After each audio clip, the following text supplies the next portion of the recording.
The emergence of the Sarmatian peoples from the vast expanses of the Pontic-Caspian steppes represents one of the most significant ethnogenetic processes in ancient Eurasian history. Archaeological excavations across the region, stretching from the Don River to the Ural Mountains, have revealed a complex tapestry of cultural transformation that began in the 7th century BC, marking the gradual evolution of what would become one of antiquity's most formidable nomadic confederations.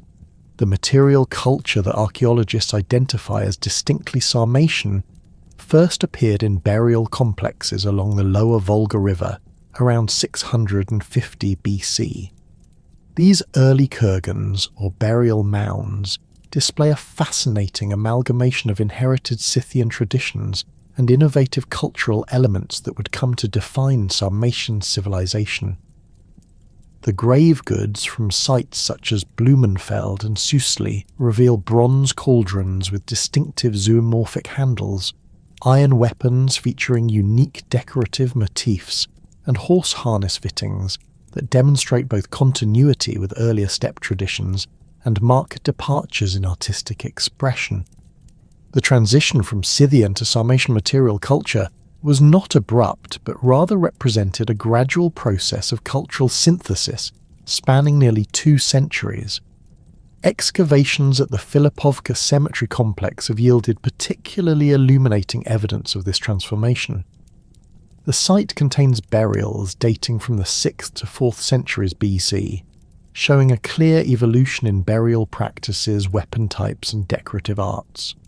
Early Sarmatian graves maintained the Scythian practice of burying horses alongside warriors, but introduced new elements such as tamgus carved into metal objects and a distinctive style of polychrome jewellery featuring garnet and glass inlays. The pottery assemblages from these early Sarmatian sites demonstrate technological innovations that distinguish them from their Scythian predecessors. Hand-built vessels with distinctive rim profiles and surface treatments appear consistently across Sarmatian territories, suggesting the development of shared cultural norms across geographically dispersed communities. The ceramic evidence indicates that Sarmatian potters developed new firing techniques that produced harder, more durable vessels suitable for the demands of increased mobility. Archaeological evidence also reveals significant changes in settlement patterns during this formative period. While Scythian communities had maintained semi-permanent settlements with substantial earthwork fortifications, early Sarmatian sites show a marked preference for temporary camps with minimal architectural investment.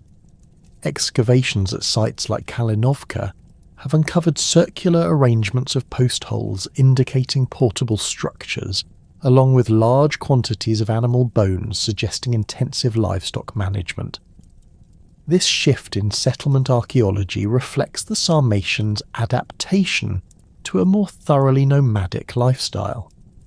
The linguistic evidence for Sarmatian origins provides crucial insights into the ethnogenetic processes occurring in the Pontic-Caspian steppes during this period. Sarmatian belonged to the Eastern Iranian branch of the Indo-European language family, sharing common ancestry with Scythian, but developing distinct phonological and morphological characteristics that set it apart from its steppe predecessors. Comparative linguistic analysis of Sarmatian personal names, tribal ethnonyms, and loanwords preserved in Greek and Latin sources reveals systematic sound changes that occurred during the 6th and 5th centuries BC. The relationship between Sarmatian and Scythian languages appears to have been one of dialectal divergence, rather than complete linguistic replacement. Both languages shared the Eastern Iranian innovation of converting Proto-Iranian through clusters to a CE, distinguishing them from Western Iranian languages like Old Persian. However, Sarmatian developed unique features such as the retention of certain Proto-Iranian vowel qualities that were lost in Scythian and distinctive patterns of consonant cluster simplification that would later influence the development of Alanic dialects. Personal names preserved in Greek inscriptions from the Black Sea colonies provide valuable evidence for Sarmatian linguistic development. Names such as Aspergus, Rhodamsides, and Pharasmanes demonstrate characteristic Sarmatian phonological features, including the development of th2*rd and the preservation of certain diphthongs that had monophthongized in related Iranian languages. The onomastic evidence suggests that Sarmatian had developed into a distinct language by the 5th century BC, though mutual intelligibility with Scythian likely persisted for several generations. The tribal confederations that emerged during the early Sarmatian period reflect complex processes of political and social reorganization occurring across the steppes. The earliest historical sources identify several major Sarmatian groupings, including the Sarmatai along the lower Volga, the Sirases in the Kuban region, and the Aorsi controlling territories between the Don and Volga rivers. These confederations were not static political entities, but rather fluid alliances of kinship groups that could expand, contract, or reorganize in response to changing circumstances. Archaeological evidence suggests that the formation of these tribal confederations was closely linked to the development of specialized pastoral economies. Faunal remains from Sarmatian sites show a marked increase in horse breeding compared to earlier periods, with horses comprising up to 40% of livestock assemblages at some sites. This intensive horse breeding supported not only military activities, but also the production of mare's milk products that became staples of Sarmatian diet and trade networks. The transition to fully nomadic pastoralism represented a fundamental reorganization of Sarmatian society that occurred gradually between the 6th and 4th centuries BC. Earlier semi-nomadic communities had practiced seasonal mobility while maintaining permanent base camps, but fully nomadic groups abandoned fixed settlements entirely in favour of year-round movement following optimal grazing conditions. This transformation required sophisticated knowledge of grassland ecology, weather patterns, and seasonal migration routes that were encoded in oral traditions and passed down through generations. The development of nomadic pastoralism among the Sarmatians was facilitated by innovations in portable technology that enhanced mobility without sacrificing material comfort. Archaeological evidence reveals the development of collapsible wooden frames for tents, lightweight but durable cooking vessels, and modular horse harness systems that could be quickly assembled or disassembled. These technological innovations allowed Sarmatian communities to maintain complex material cultures while achieving unprecedented levels of mobility. Environmental factors played a crucial role in shaping Sarmatian migration patterns and cultural development during this formative period. Paleoclimatic data indicates that the Pontic-Caspian steppes experienced significant climate fluctuations during the 7th and 6th centuries BC, including periods of increased aridity that reduced the carrying capacity of traditional grazing lands. These environmental pressures encouraged the development of more extensive migration patterns and may have contributed to the political fragmentation that characterized early Sarmatian society. The climate changes of this period also influenced the development of Sarmatian horse culture, which became one of their most distinctive cultural features. Increased aridity favoured the development of hardy horse breeds adapted to steppe conditions, while the need for greater mobility in response to environmental challenges encouraged innovations in riding techniques and horse management. Archaeological evidence from horse burials shows the development of improved bit designs and saddle technologies that enhance the effectiveness of mounted warfare and herding activities. The distinctive Sarmatian approach to horse breeding emphasized the production of large, powerful animals suitable for both warfare and long-distance travel. Osteological analysis of horse remains from Sarmatian sites reveals animals averaging 140 to 145 centimeters in height, significantly larger than typical steppe horses of earlier periods. These horses were bred for strength and endurance rather than speed, reflecting the Sarmatians' emphasis on heavily armed cavalry tactics that would later become their military signature. The integration of horse culture into Sarmatian social and religious life extended far beyond practical considerations of mobility and warfare. Horses occupied central positions in Sarmatian burial practices, with wealthy individuals interred alongside multiple horses equipped with elaborate harness fittings and decorative elements. The symbolic importance of horses in Sarmatian culture is evident in their artistic traditions, which frequently depicted horses in various media, including metalwork, textiles, and carved bone objects. The environmental adaptations that characterized early Sarmatian culture also included sophisticated strategies for managing livestock diversity. Archaeological evidence suggests that Sarmatian communities maintained mixed herds of horses, cattle, sheep, and goats in proportions that varied according to local environmental conditions and seasonal requirements.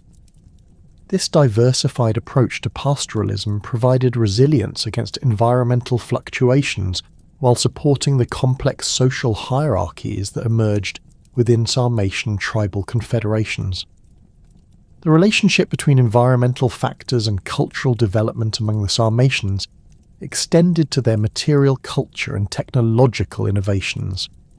The harsh steppe environment encouraged the development of durable, multi-purpose tools and weapons that could withstand the rigours of nomadic life. Sarmatian metalworkers developed distinctive techniques for producing iron weapons with enhanced durability, including sophisticated heat treatment processes that created blades capable of maintaining sharp edges under demanding conditions. The early Sarmatian period also witnessed the development of distinctive artistic traditions that reflected both their nomadic lifestyle and their cultural connections to broader Eurasian artistic networks. The animal-style art that characterized Sarmatian decorative traditions showed clear influences from Scythian predecessors, but developed unique features that reflected Sarmatian cultural values and environmental adaptations. Sarmatian artists showed particular skill in creating portable art objects that could be easily transported during migrations while maintaining high levels of craftsmanship and artistic sophistication.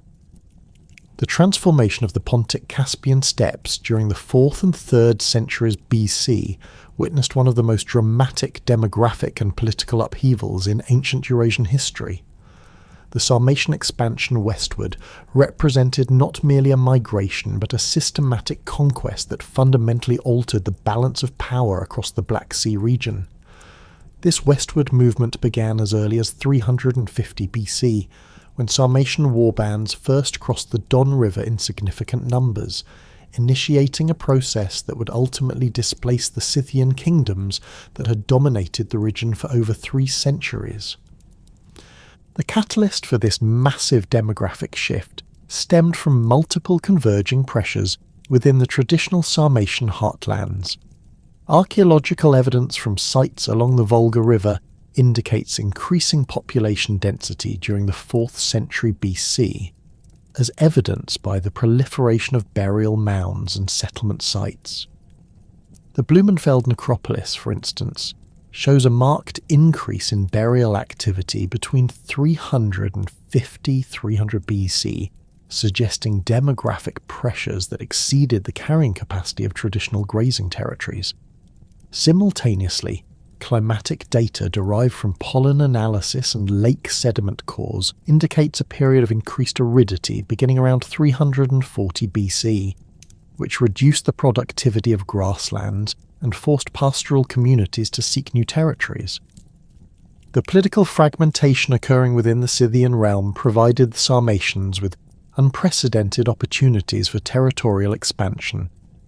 The death of the Scythian king Ateas in 339 BC during his campaign against Philip II of Macedon had left the Scythian confederations without centralized leadership. Greek sources, particularly Diodorus Siculus, describe how the various Scythian tribes began competing among themselves for supremacy, creating power vacuums that Sarmatian war leaders were quick to exploit. The Sarmatians did not simply occupy abandoned territories, but systematically displaced Scythian populations through a combination of military pressure and economic competition. The mechanics of Sarmatian territorial acquisition involved sophisticated strategies that went beyond simple military conquest. Archaeological evidence from sites such as Tanis and Elizavetovskaya reveals a pattern of gradual infiltration followed by demographic dominance.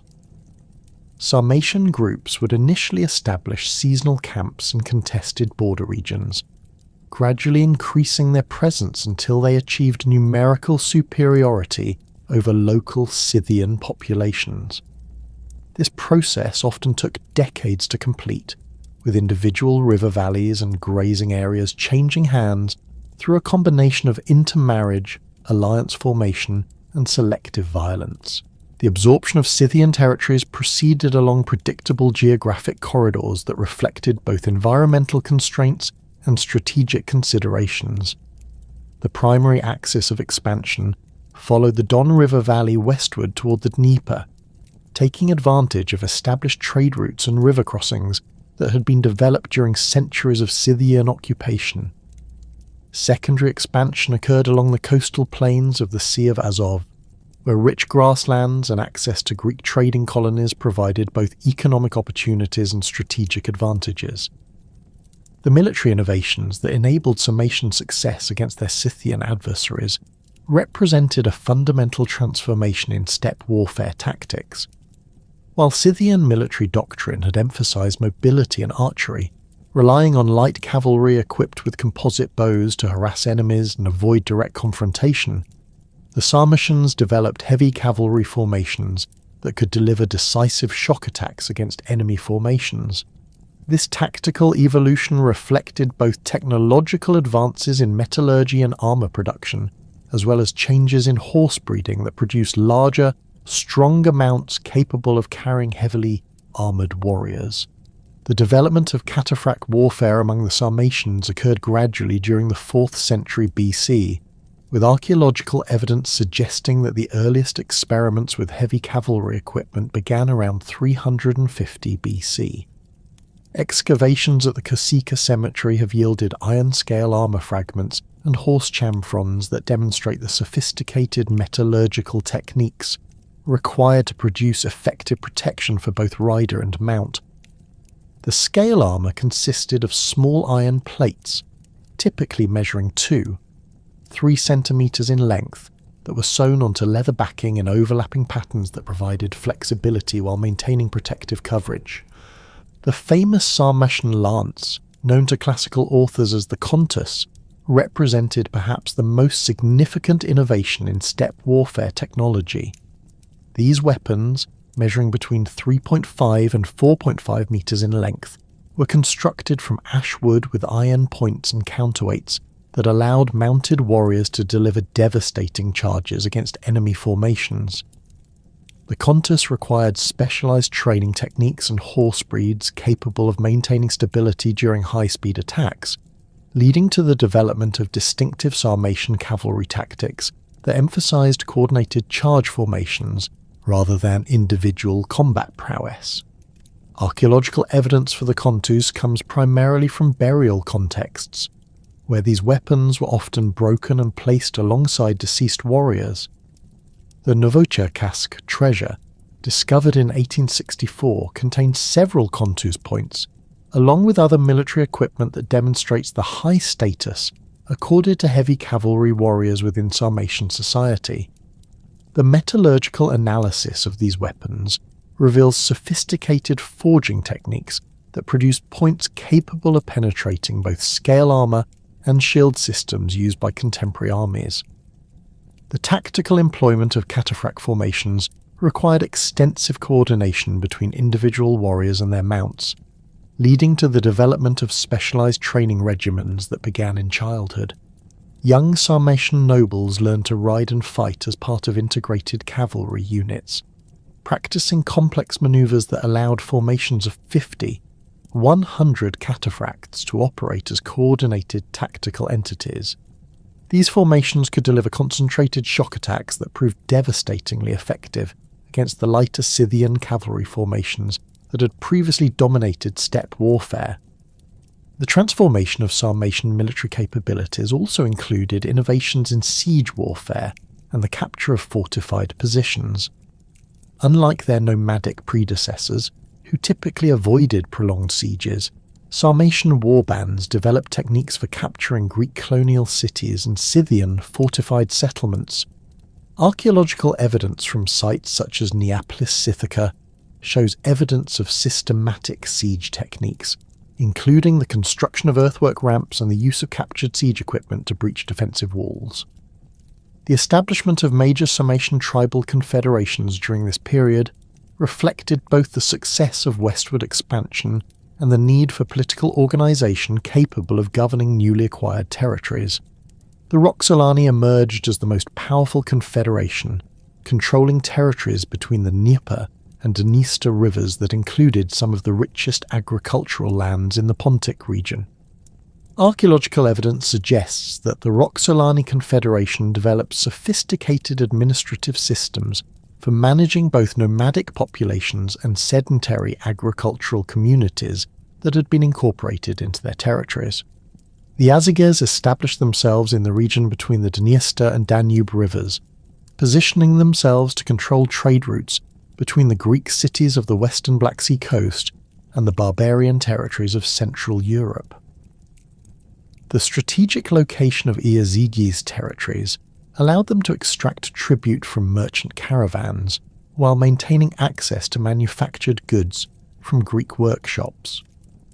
Excavations at sites associated with the Iazyges reveal extensive trade networks that brought Mediterranean luxury goods deep into the steppe regions. The Surayes maintained control over the Kuban River region and the eastern shores of the Sea of Azov, territories that provided access to the Caucasus trade routes and the rich agricultural lands of the Taman Peninsula. The Saracens developed particularly close relationships with the Greek cities of the Bosporan kingdom, serving as military allies and trading partners while maintaining their nomadic lifestyle and political independence. The material culture from Saracens sites shows extensive Greek influence, particularly in metalworking techniques and artistic styles.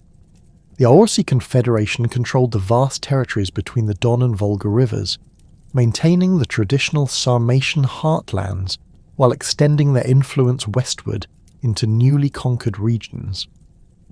The Aorsi appear to have maintained the most conservative approach to territorial organisation, preserving traditional nomadic practices while adapting to the challenges of governing expanded territories. Archaeological evidence suggests that the Aorsi developed sophisticated systems for managing seasonal migrations across territories that stretched over 1,000 kilometres from east to west. The impact of Sarmatian expansion on existing populations varied significantly depending on local circumstances and the strategies employed by individual Sarmatian confederations.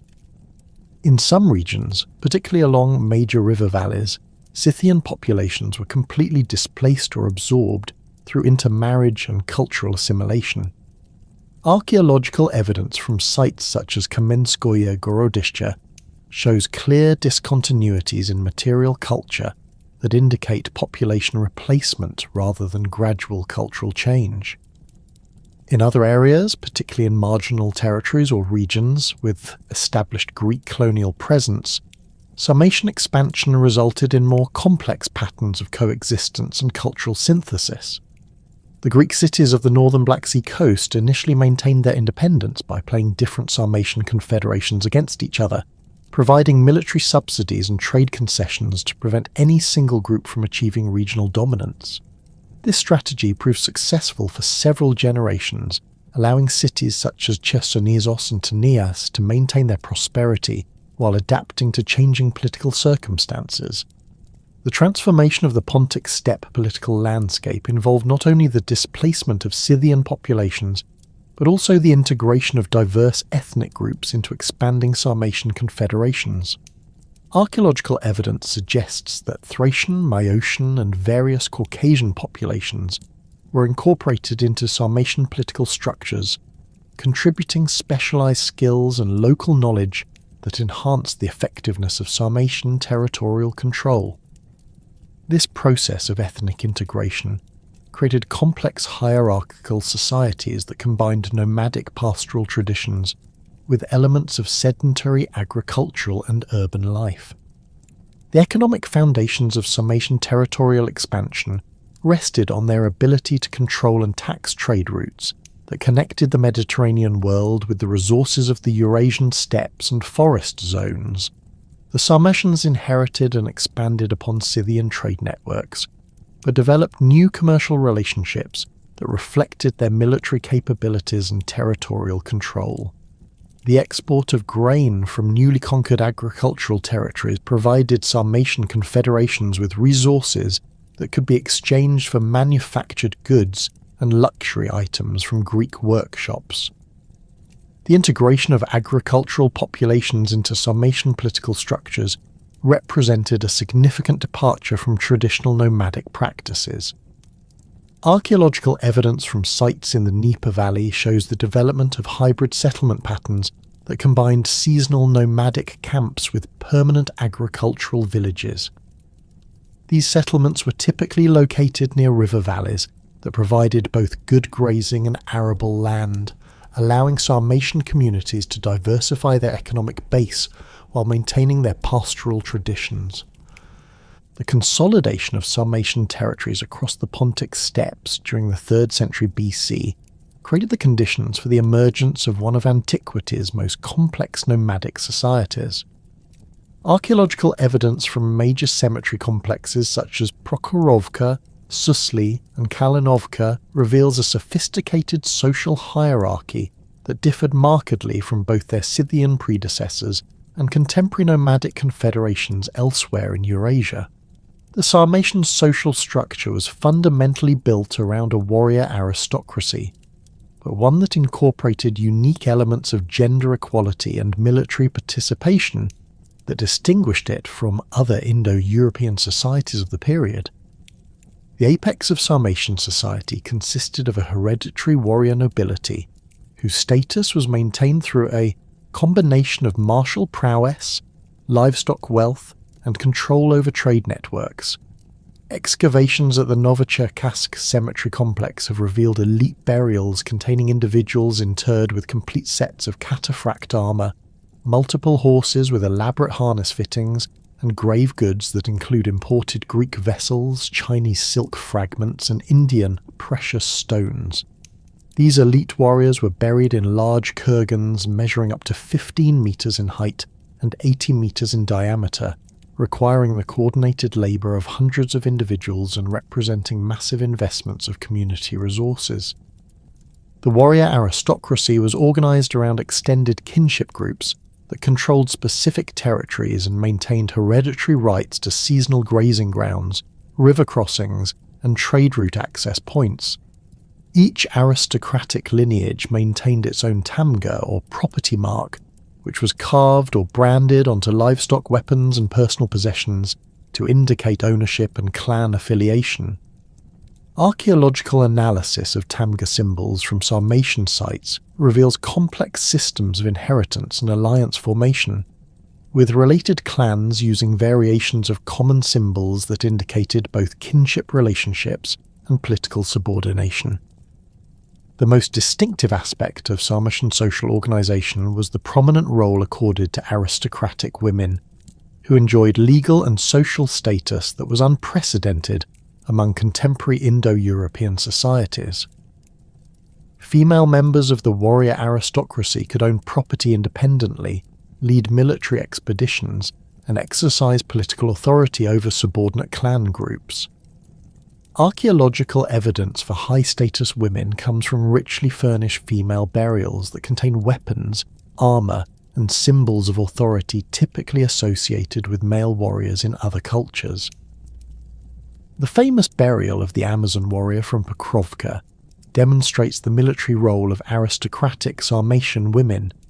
This 2nd century BC grave contained a female aged approximately 25, 30 years, who was buried with a complete set of scale armour, an iron sword, a bow with bronze-tipped arrows, and a ceremonial bronze mirror decorated with scenes of mounted combat.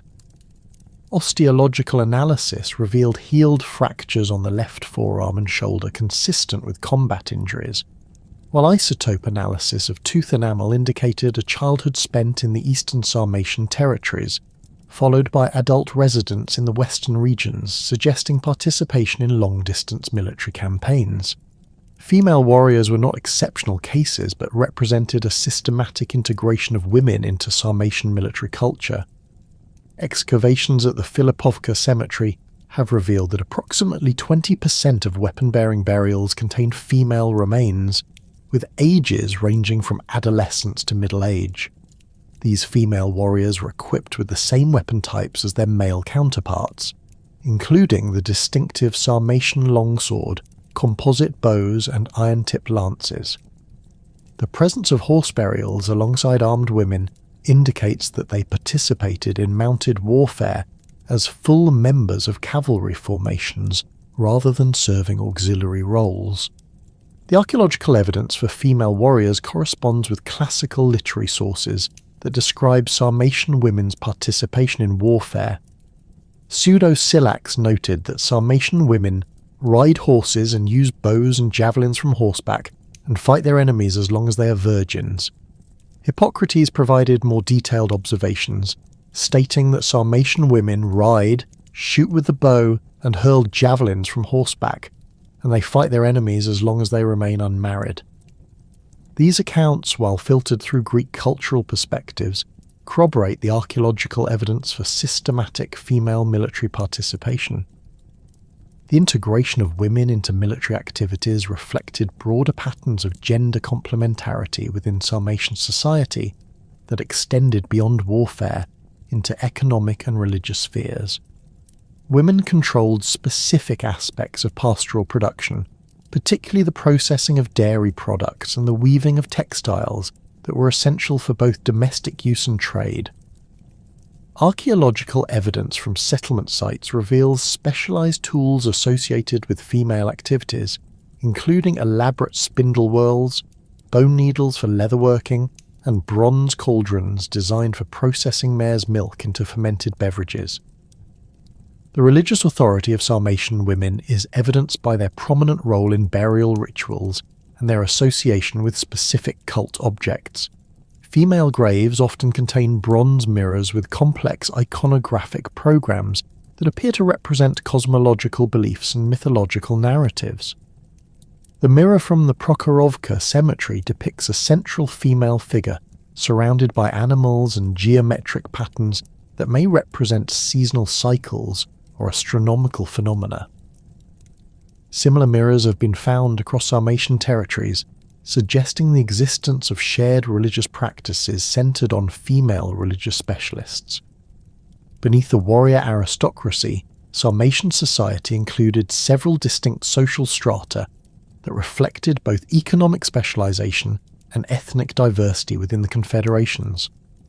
Free herders constituted the majority of the population and were organized into extended family groups that maintained their own livestock herds while acknowledging the political authority of aristocratic clans. These families typically owned between 50 and 200 animals, primarily sheep and goats with smaller numbers of horses and cattle, providing sufficient resources for economic independence while contributing tribute and military service to their aristocratic patrons. Archaeological evidence for free herder families comes from smaller burial mounds that contain modest grave goods but demonstrate participation in broader Sarmatian cultural traditions.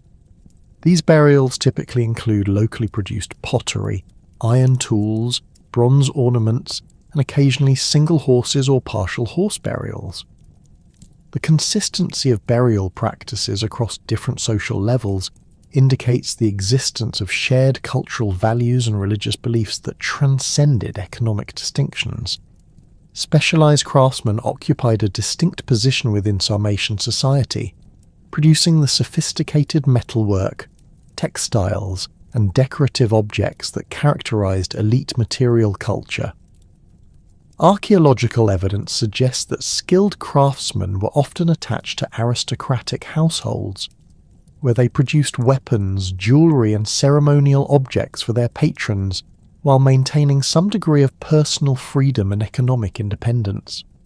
The workshop areas identified at sites such as Tanais reveal specialized facilities for metalworking, including furnaces capable of achieving the high temperatures required for steel production and sophisticated tools for creating the intricate decorative elements that adorned Sarmatian weapons and ornaments. The lower stratum of Sarmatian society consisted of various dependent populations that included war captives, debt slaves, and members of conquered ethnic groups who had been incorporated into Sarmatian political structures. These individuals typically worked as herders for aristocratic families, tending large flocks of sheep and goats in remote grazing areas. Archaeological evidence for dependent populations is limited, as they were typically buried in simple graves with minimal grave goods, but their existence is indicated by references in classical sources and by the scale of livestock management evident at major Sarmatian sites. Sarmatian religious beliefs represented a complex synthesis of inherited Indo-Iranian traditions, with elements borrowed from Greek, Thracian, and Caucasian cultures encountered during their westward expansion. The core of Sarmatian religious practice centered on the worship of fire as a sacred element that connected the earthly and divine realms. Archaeological evidence for fire worship includes specialized bronze and iron fire altars found in elite burials and settlement contexts, as well as the widespread practice of cremation for certain categories of deceased individuals. Fire altars from Sarmatian sites typically consist of portable bronze vessels with perforated bases that allowed air circulation to maintain sacred flames. The most elaborate examples, such as those found in the Novocherkassk treasure, feature complex decorative programs that include animal motifs, geometric patterns, and human figures that may represent deities or mythological scenes. The portability of these altars reflects the nomadic lifestyle of Sarmatian communities, allowing them to maintain continuous religious observances during seasonal migrations. The worship of swords as sacred objects represented another distinctive aspect of Sarmatian religious practice that reflected their identity as a warrior society. Classical sources describe Sarmatian sword cults in which iron weapons were erected as standing stones and worshipped as manifestations of a war deity. Archaeological evidence for sword worship includes the discovery of iron swords deliberately planted point first in the ground at cemetery sites, often surrounded by offerings of animal bones and pottery vessels. The symbolic importance of swords in Sarmatian culture extended beyond religious practices into social and political spheres. The distinctive Sarmatian longsword, measuring between 90–110 centimeters in length, served as both a practical weapon and a symbol of aristocratic status. These swords were often decorated with gold and silver inlays that depicted animal motifs, geometric patterns, and occasionally human figures. The metallurgical analysis of Sarmatian swords reveals sophisticated forging techniques that produced flexible blades capable of withstanding the stresses of mounted combat while maintaining sharp cutting edges. Ancestor veneration constituted a fundamental aspect of Sarmatian religious practice that linked individual families to broader clan structures and territorial claims. The construction of elaborate burial mounds served not only as tombs for deceased family members, but as permanent markers of clan territory and focal points for ongoing religious observances. Archaeological evidence indicates that Sarmatian communities regularly returned to ancestral burial sites to conduct rituals, make offerings, and reaffirm kinship bonds that extended across generations. The Kurgan burial tradition reached its most sophisticated expression during the height of Sarmatian power in the 2nd and 1st centuries BC. The largest Sarmatian kurgans, such as the Kokhlach barrow near Novocherkassk, require the movement of over 7,000 cubic meters of earth and the construction of complex wooden burial chambers that were designed to preserve the deceased and their grave goods for eternity. These monumental constructions served as visible symbols of aristocratic power while creating sacred landscapes that reinforced clan identity and territorial claims. The syncretistic nature of Sarmatian religious beliefs is evident in their adoption and adaptation of Greek deities and mythological concepts encountered through contact with Black Sea colonies.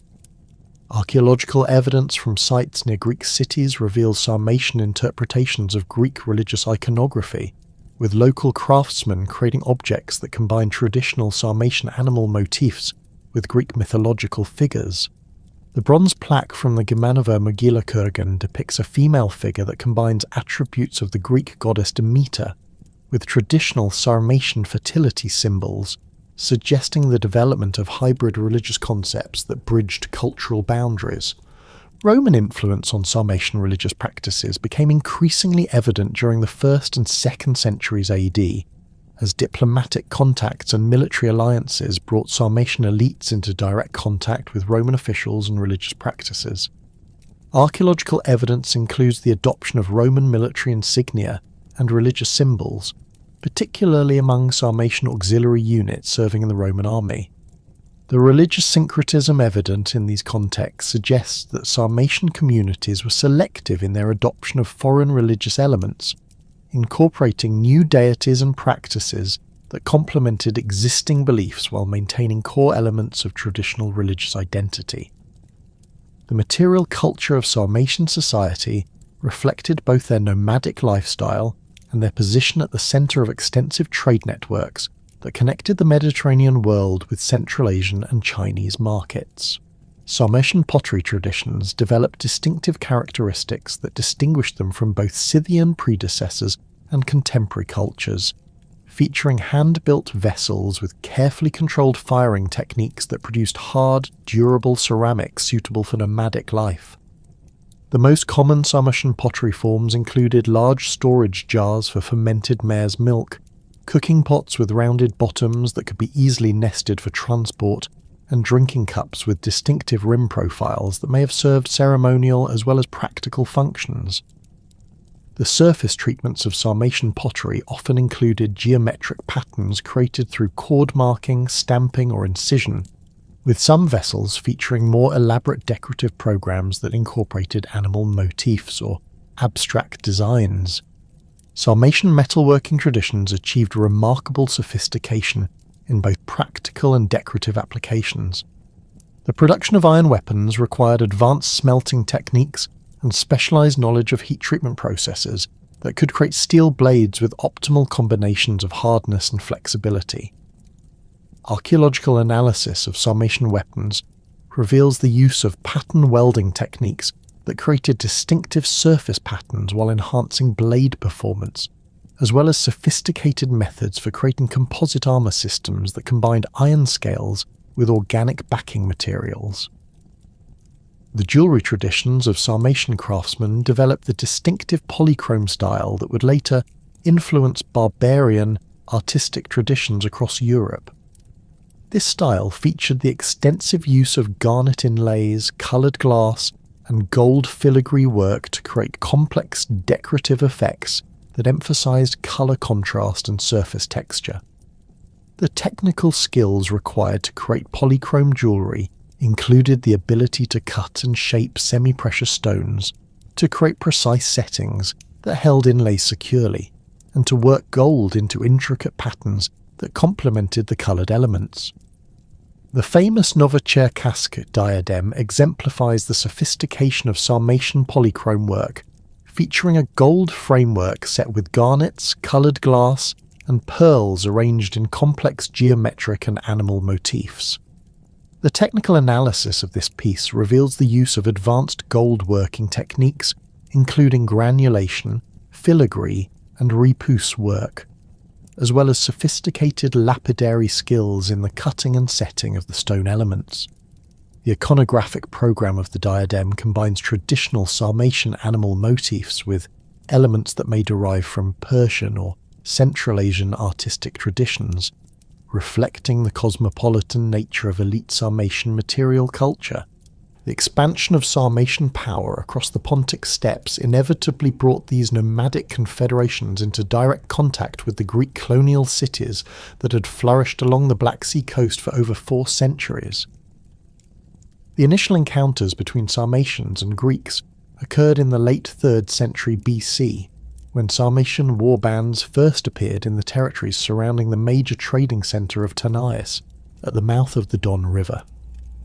Archaeological evidence from the site reveals a gradual transformation in the material culture during this period, with traditional Greek pottery and architectural elements increasingly supplemented by Sarmatian-produced goods and burial practices that reflected the growing influence of the steppe peoples. Tanais, established around 275 BC as a colony of the Bosporan kingdom, occupied a strategically crucial position at the intersection of river and maritime trade routes. The city served as the primary conduit for Greek manufactured goods flowing into the steppe regions, while facilitating the export of grain, livestock products, and luxury items from Sarmatian territories to Mediterranean markets. The earliest evidence of Sarmatian presence at Tanais comes from burial contexts dating to approximately 250 BC, where individuals with distinctly Sarmatian grave goods were interred using Greek burial practices, suggesting the beginning of cultural accommodation between the two populations. The relationship between Tanais and the surrounding Sarmatian communities developed along pragmatic lines that benefited both parties. Greek merchants gained access to vast quantities of agricultural products from the fertile river valleys now controlled by Sarmatian confederations, while Sarmatian elites acquired manufactured goods, luxury items, and technical expertise that enhanced their status and military capabilities. Excavations in the residential quarters of Tanais have revealed workshops where Greek craftsmen produced weapons and decorative objects specifically designed to meet Sarmatian preferences, including the distinctive polychrome jewellery that became characteristic of steppe elite culture. The gradual integration of Sarmatian elements into Tanais society proceeded through several mechanisms that avoided direct confrontation while allowing for mutual accommodation. Intermarriage between Greek colonists and Sarmatian aristocrats created kinship networks that facilitated trade relationships and provided security guarantees for commercial activities. Archaeological evidence from family burial plots shows the development of hybrid burial practices that combined Greek architectural elements with Sarmatian grave goods and ritual practices, indicating the emergence of a genuinely mixed cultural community. The economic relationship between Tanais and the Sarmatians evolved beyond simple trade exchange, to include more sophisticated arrangements that reflected the military realities of the region. Sarmatian confederations provided military protection for Greek trading expeditions venturing into the interior, while Greek technical expertise enhanced Sarmatian agricultural productivity and craft production. The harbour facilities at Tanais were expanded during the 2nd century BC to accommodate larger vessels and increase trade volumes, with construction techniques that combined Greek engineering knowledge with local materials and labour provided by Sarmatian communities. Chersonesos, located on the southwestern coast of the Crimean Peninsula, developed a different pattern of interaction with Sarmatian confederations that reflected its greater distance from the main centres of nomadic power. The city maintained its independence through a combination of defensive fortifications, diplomatic alliances with multiple Sarmatian groups, and the provision of manufactured goods that were essential for maintaining steppe political hierarchies. Archaeological evidence from Chersonesos reveals extensive production facilities for bronze and iron objects designed specifically for export to Sarmatian markets, including weapons, horse harness fittings, and decorative elements for elite clothing and equipment. The defensive preparations undertaken by Chersonesos during the 2nd century BC demonstrate the city's awareness of the military threat posed by Sarmatian expansion. The construction of additional wall circuits and the strengthening of existing fortifications required massive investments of resources and labour, indicating that the Greek population viewed Sarmatian military capabilities with considerable respect.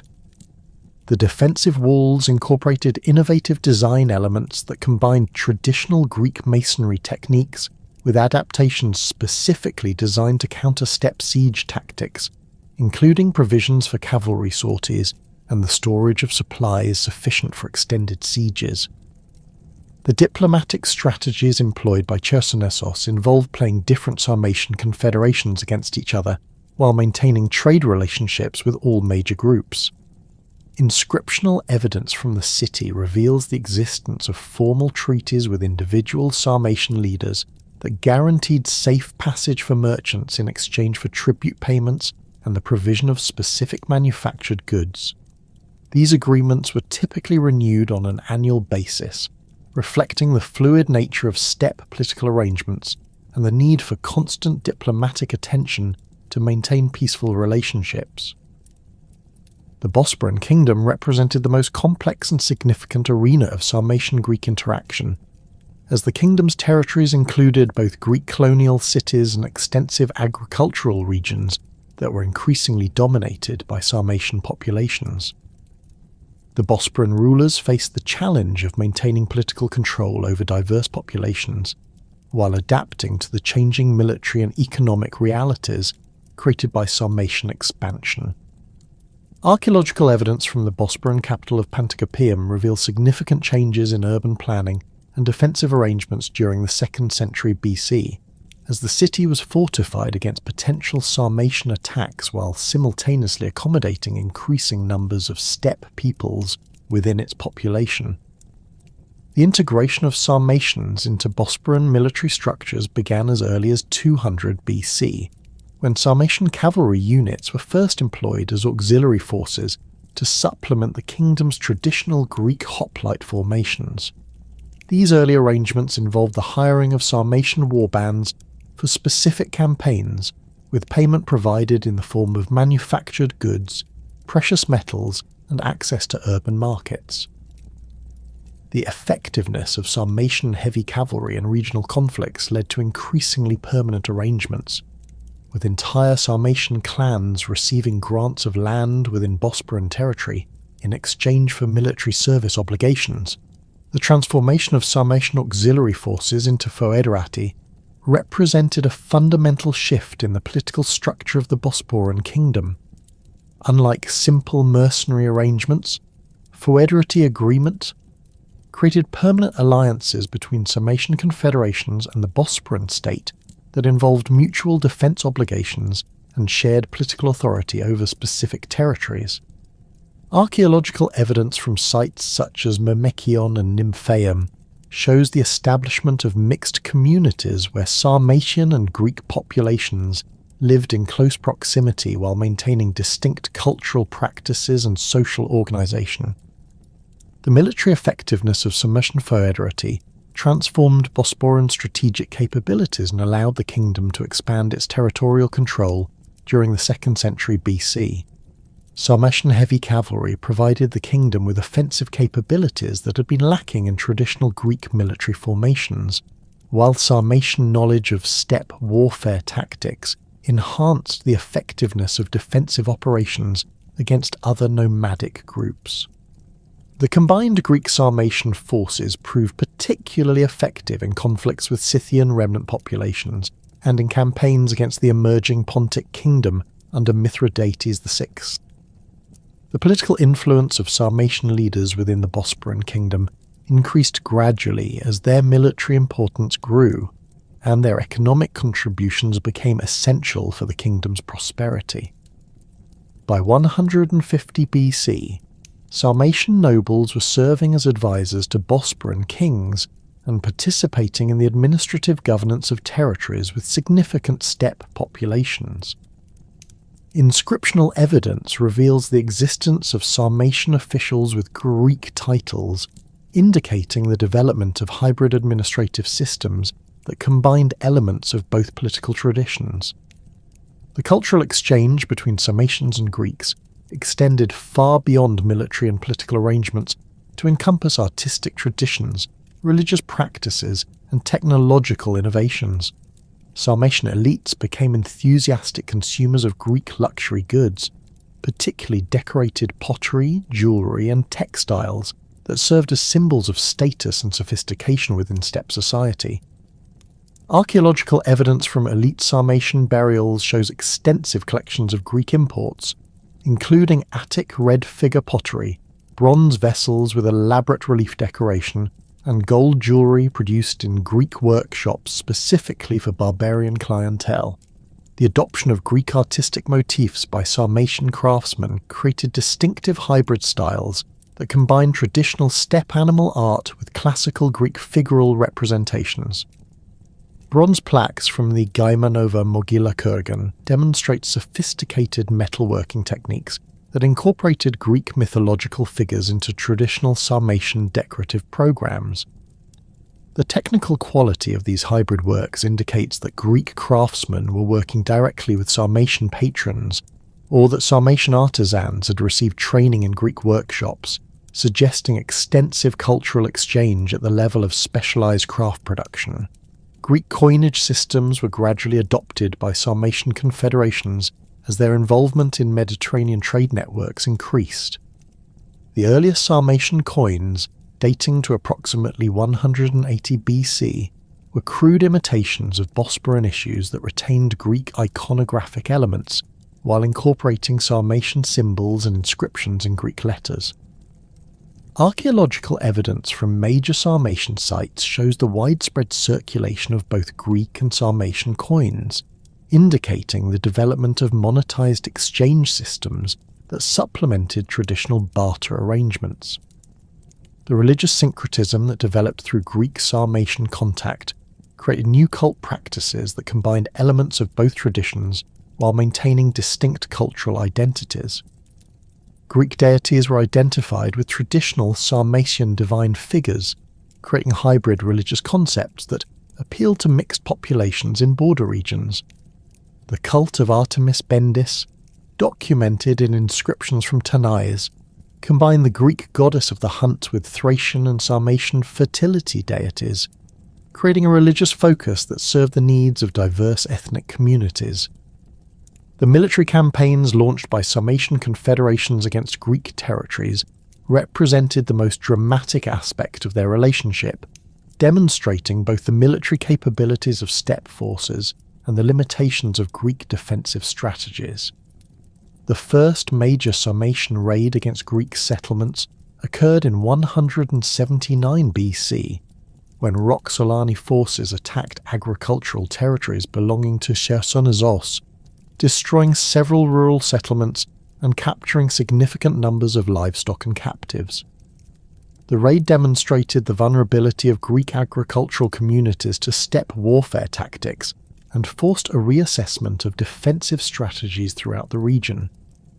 The Sarmatian siege of Olbia in 168 BC represented the most significant military confrontation between Greek and Sarmatian forces during this period.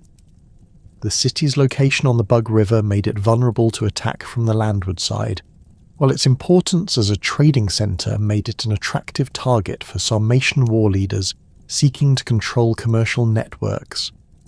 Archaeological evidence from Olbia shows extensive damage to residential quarters and public buildings that is consistent with siege warfare, including evidence of fire damage and the hasty burial of valuable objects by fleeing inhabitants.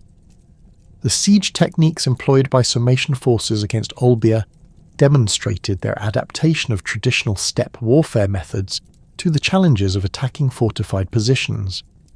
Rather than attempting direct assaults against the city's walls, Sarmatian forces established a blockade that prevented the arrival of supplies and reinforcements, while conducting systematic raids against the surrounding agricultural territories. The siege was maintained for approximately 8 months before the city's defenders negotiated a surrender that included tribute payments and the provision of manufactured goods to the besieging forces. The impact of Sarmatian military pressure on Greek colonial cities extended beyond immediate damage to include fundamental changes in urban planning, defensive strategies, and economic relationships. Cities throughout the region invested heavily in fortification improvements, including the construction of additional wall circuits, the strengthening of gates and towers, and the creation of protected harbours that could accommodate defensive fleets. These defensive investments required massive expenditures that strained municipal finances while reducing resources available for commercial and cultural activities. The economic disruption caused by Sarmatian raids forced Greek cities to develop new strategies for maintaining commercial relationships while protecting their populations and resources. The establishment of fortified trading posts in neutral territories allowed merchants to conduct business with Sarmatian groups without exposing major urban centres to military risk. Archaeological evidence from sites such as the Elizavetovskaya settlement shows the development of specialised commercial facilities that combine defensive features with storage and workshop areas designed to serve both Greek and Sarmatian needs. The transformation of regional political structures during this period reflected the growing influence of Sarmatian military power and the adaptation of Greek institutional frameworks to accommodate steppe political realities. The traditional Greek polis system, based on citizen participation and urban-centred governance, proved inadequate for managing territories that included significant nomadic populations with different political traditions and economic practices. The development of hybrid governmental systems that combined Greek administrative expertise with Sarmatian military leadership created new forms of political organisation that would influence regional development for centuries.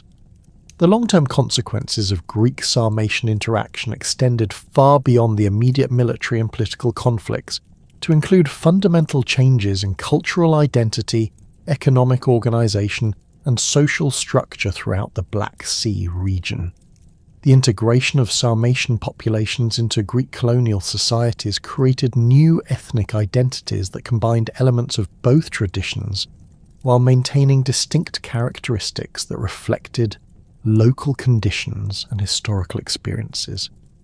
Archaeological evidence from mixed communities shows the development of material culture traditions that cannot be classified as purely Greek or Sarmatian, but represent genuine cultural synthesis that emerged from sustained interaction between different populations. The collision between Roman imperial expansion and Sarmatian territorial ambitions along the Danube frontier marked a fundamental shift in the geopolitical landscape of southeastern Europe. The first documented contact between Roman forces and Sarmatian confederations occurred during Augustus's Pannonian campaigns of 9 BC, when Roman legionaries encountered Iazyger's cavalry units operating as allies of the Dacian king Burebista. These initial encounters revealed the formidable military capabilities of Sarmatian heavy cavalry, while demonstrating the strategic importance of the Danube River as both a natural boundary and a contested zone of influence between expanding imperial powers. The Roman military's first systematic assessment of Sarmatian warfare capabilities came through intelligence reports compiled during Tiberius's campaigns along the Middle Danube between 6-9 AD. Roman observers noted the distinctive tactical formations employed by Sarmatian cataphracts, describing their coordinated charge attacks as capable of breaking through traditional legionary formations when deployed on favourable terrain. The reports emphasised the superior quality of Sarmatian horses, bred specifically for carrying heavily armoured warriors, and the sophisticated metallurgical techniques that produced their distinctive scale armour and long lances. Archaeological evidence from Roman military sites along the Danube frontier reveals extensive preparations for defending against Sarmatian cavalry attacks. The fortress at Carnuntum, established around 15 AD, incorporated defensive features specifically designed to counter-mounted warfare, including wider ditches filled with sharpened stakes, reinforced gates capable of withstanding cavalry charges, and elevated platforms that provided Roman archers with clear fields of fire against approaching horsemen. The construction techniques employed at these frontier fortifications represented significant innovations in Roman military engineering, adapting traditional designs to address the unique challenges posed by steppe warfare tactics. The strategic importance of the Danube frontier became increasingly apparent as Roman administrators recognized the river's role as both a natural barrier and a crucial transportation route connecting the Black Sea with the Central European territories. The establishment of the Danubian fleet under Tiberius created new capabilities for projecting Roman power into Sarmatian territories while providing logistical support for land-based operations. Archaeological excavations at Roman naval bases such as Ratiaria have revealed specialized facilities for constructing and maintaining river warships, including dry docks, weapon storage areas, and barracks for naval personnel trained in riverine warfare.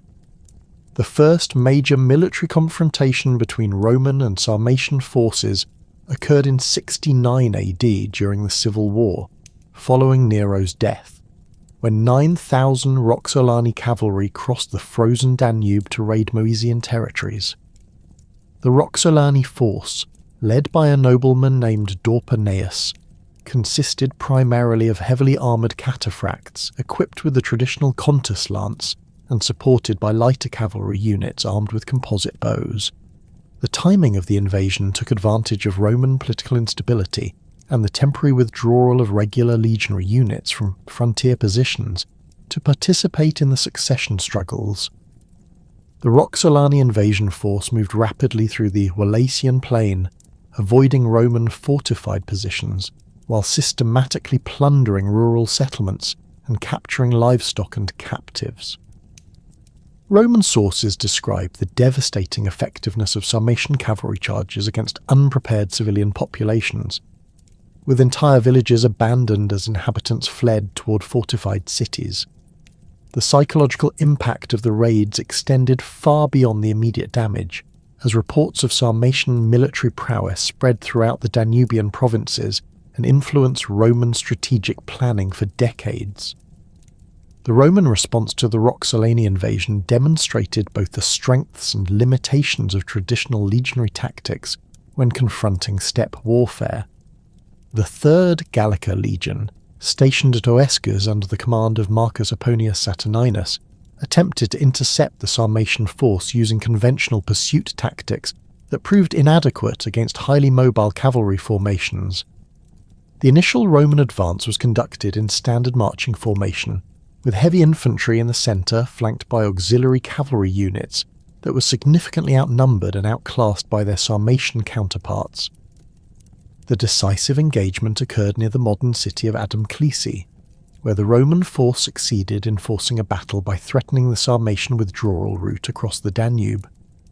The tactical details preserved in Tacitus's account reveal the challenges faced by Roman commanders when confronting cataphract formations on open terrain favourable to cavalry operations. The Roxolani deployed in their traditional wedge formations, with the heaviest armoured warriors at the front supported by successive ranks of lighter cavalry that could exploit breakthroughs or provide covering fire during withdrawal. The Roman tactical response involved the use of concentrated javelin volleys from legionary ranks, aimed at disrupting Sarmatian charge formations before they could achieve decisive impact. Archaeological evidence from the battlefield site includes numerous iron pilum points and Sarmatian scale armour fragments that demonstrate the effectiveness of Roman missile weapons against even heavily protected cavalry.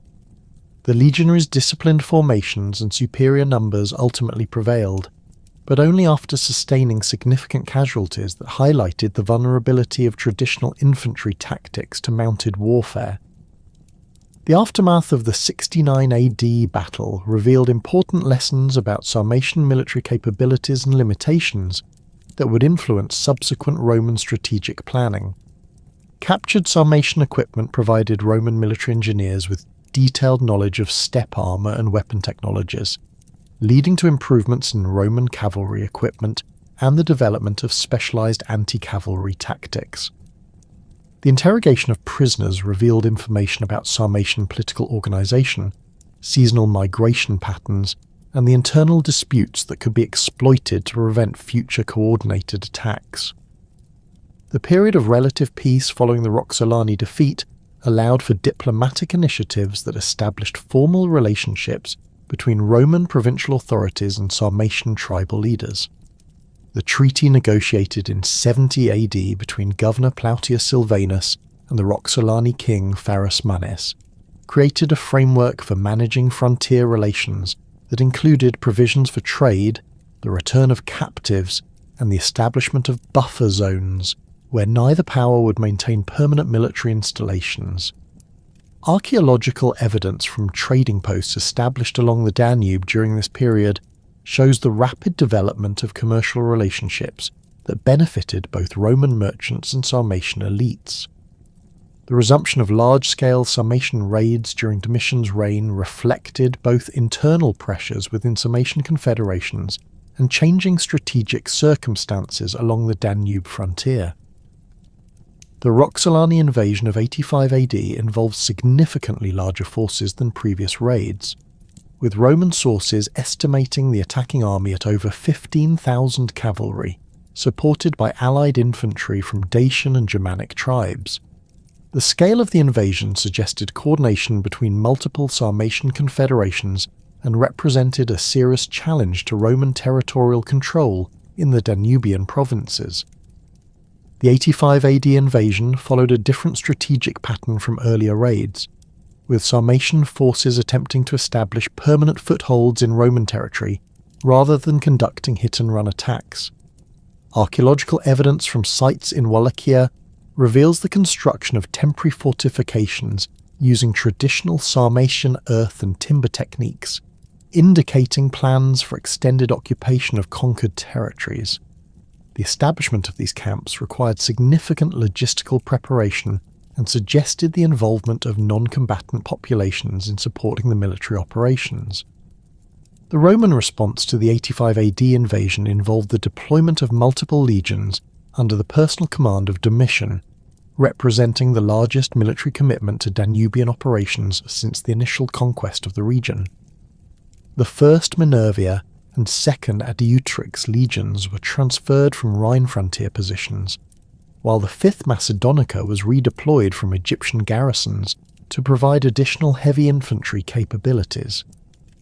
The concentration of these forces required extensive logistical preparations, including the construction of new supply depots and the expansion of existing road networks to support rapid troop movements. The tactical innovations employed by Roman forces during the 85-86 AD campaigns reflected lessons learned from previous encounters with Sarmatian cavalry.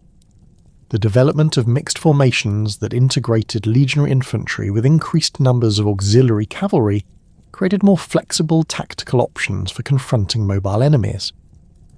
Archaeological evidence from military equipment deposits shows the introduction of longer spears and improved shield designs specifically intended to counter cavalry charges, while changes in auxiliary cavalry equipment demonstrate the adoption of some Sarmatian techniques and weapons. The siege of the Sarmatian fortified camp at Tapai represented a significant departure from traditional steppe warfare patterns and demonstrated the adaptability of Sarmatian military leaders to changing tactical circumstances. The fortification combined traditional earthwork techniques with innovations borrowed from Roman military engineering, including the use of sharpened stakes, overlapping defensive ditches, and elevated platforms for mounted archers. The siege lasted for several weeks and required Roman forces to develop new techniques for attacking positions defended by cavalry-based armies. The outcome of the Tape siege established important precedents for future Roman-Sarmatian conflicts, while revealing the limitations of both military systems when operating outside their optimal tactical environments. Roman siege techniques proved effective against Sarmatian fortifications, but the extended duration of the operation allowed other Sarmatian confederations to organize relief expeditions that complicated Roman strategic planning. The eventual Roman victory came at considerable cost and demonstrated that successful operations against Sarmatian forces required careful preparation and significant resource commitments. The involvement of Sarmatian confederations in the Dacian Wars of 101, 102 and 106 AD mark the culmination of their military confrontation with Roman expansion in southeastern Europe. The alliance between the Dacian king Decebalus and various Sarmatian leaders created a formidable coalition that combined Dacian knowledge of mountain warfare with Sarmatian cavalry expertise. Archaeological evidence from Dacian fortified sites reveals the presence of Sarmatian military equipment and burial practices, indicating the deployment of significant Sarmatian forces in support of Dacian resistance to Roman conquest. The strategic coordination between Dacian and Sarmatian forces represented a sophisticated understanding of combined arms tactics that maximised the effectiveness of different military specialisations. Dacian infantry provided the defensive capabilities necessary for holding fortified positions, while Sarmatian cavalry conducted reconnaissance, harassment operations, and rapid response to Roman tactical movements. The integration of these different military traditions required extensive planning and communication systems that demonstrate the political and military sophistication of the anti-Roman coalition. The role of Sarmatian heavy cavalry in the major battles of the Dacian Wars provided Roman military observers with extensive opportunities to study steppe warfare tactics under various tactical conditions.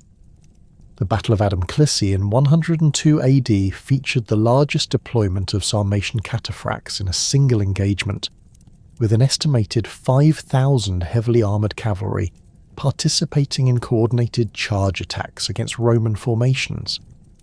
The tactical details preserved in Trajan's column and contemporary literary sources reveal the effectiveness of Sarmatian shock tactics when properly supported by infantry formations and employed on suitable terrain. The defeat of the Dacian-Sarmatian coalition required Roman forces to develop new tactical approaches that could effectively counter the combined threat posed by mountain infantry and steppe cavalry. The solution involved the use of segmented operations that isolated different enemy forces and prevented effective coordination between Dacian and Sarmatian units. Roman engineering capabilities proved crucial in this strategy, as the construction of fortified lines and supply roads allowed Roman forces to control key terrain features while maintaining logistical support for extended operations. The aftermath of the Dacian Wars fundamentally altered the strategic balance along the Danube frontier and created new opportunities for diplomatic solutions to Roman-Sarmatian conflicts. The elimination of Dacian political independence removed a crucial ally for Sarmatian military operations while establishing Roman territorial control over strategic river crossings and mountain passes. The incorporation of Dacian territories into the Roman provincial system created buffer zones that reduced direct contact between Roman settlements and Sarmatian tribal territories. Hadrian's approach to Sarmatian relations represented a fundamental shift from military confrontation to diplomatic accommodation that recognized the impracticality of conquering the vast steppe territories controlled by nomadic confederations. The diplomatic initiatives launched during Hadrian's visit to the Danube frontier in 124 AD established formal treaty relationships with major Sarmatian leaders that provided security guarantees in exchange for Roman recognition of Sarmatian territorial claims and the provision of annual subsidies in manufactured goods and precious metals. The client relationship established between Rome and the Roxolani Confederation under King Rasparagonus created a model for managing relations with other Sarmatian groups that balance Roman strategic interests with respect for nomadic political autonomy. The treaty provisions included mutual defence agreements that obligated Sarmatian forces to assist Roman operations against common enemies while guaranteeing Roman support for legitimate Sarmatian territorial claims. Archaeological evidence from trading posts established under these agreements shows the rapid expansion of commercial relationships that provided economic benefits for both parties. The transformation of former enemies into allied foederati represented one of the most successful aspects of Hadrianic frontier policy and demonstrated the effectiveness of diplomatic solutions when supported by adequate military deterrence. Sarmatian auxiliary units began serving in Roman armies as early as 125 AD, providing valuable cavalry capabilities for operations in other frontier regions, while creating personal relationships between Sarmatian nobles and Roman military commanders. The integration of Sarmatian military traditions into Roman tactical doctrine enhanced the effectiveness of Roman cavalry operations and provided models for managing relationships with other nomadic peoples along the imperial frontiers. The transformation of Sarmatian confederations from frontier adversaries to integral components of the Roman military system represented one of the most remarkable examples of barbarian integration in imperial history. The process began during Hadrian's systematic reorganization of Danubian frontier defences in the 120 SAD, when Roman military planners recognized that Sarmatian heavy cavalry could provide capabilities that complemented rather than threatened imperial strategic objectives. The first formal recruitment agreements were negotiated with Roxolani and Iazyges leaders in 124 AD, establishing precedents for incorporating entire tribal units into Roman auxiliary forces while maintaining their traditional command structures and tactical methods. The initial deployment of Sarmatian auxiliary units occurred along the Rhine frontier, where their mobility and shock capabilities proved invaluable for operations against Germanic tribes that had previously proven difficult for conventional Roman forces to engage effectively. Archaeological evidence from military sites at Mogontiacum and Bona reveals the construction of specialized facilities for housing Sarmatian cavalry units, including enlarged stables designed to accommodate the larger horses bred for cataphract warfare, and workshops for maintaining the complex armour systems that distinguish Sarmatian military equipment from standard Roman auxiliary gear. The adaptation of Sarmatian military units to Roman organisational structures required careful negotiation between imperial administrators and tribal leaders to preserve essential elements of steppe warrior culture while ensuring effective integration into Roman tactical doctrine. Sarmatian auxiliary units maintained their traditional decimal organisation based on units of 10, 50, and 100 warriors, but were grouped into larger formations that corresponded to Roman cohort structures. The command arrangements preserved the authority of hereditary war leaders while establishing clear chains of responsibility to Roman provincial governors and legionary commanders. The distinctive equipment and tactics of Sarmatian auxiliaries necessitated modifications to standard Roman logistical systems and training procedures.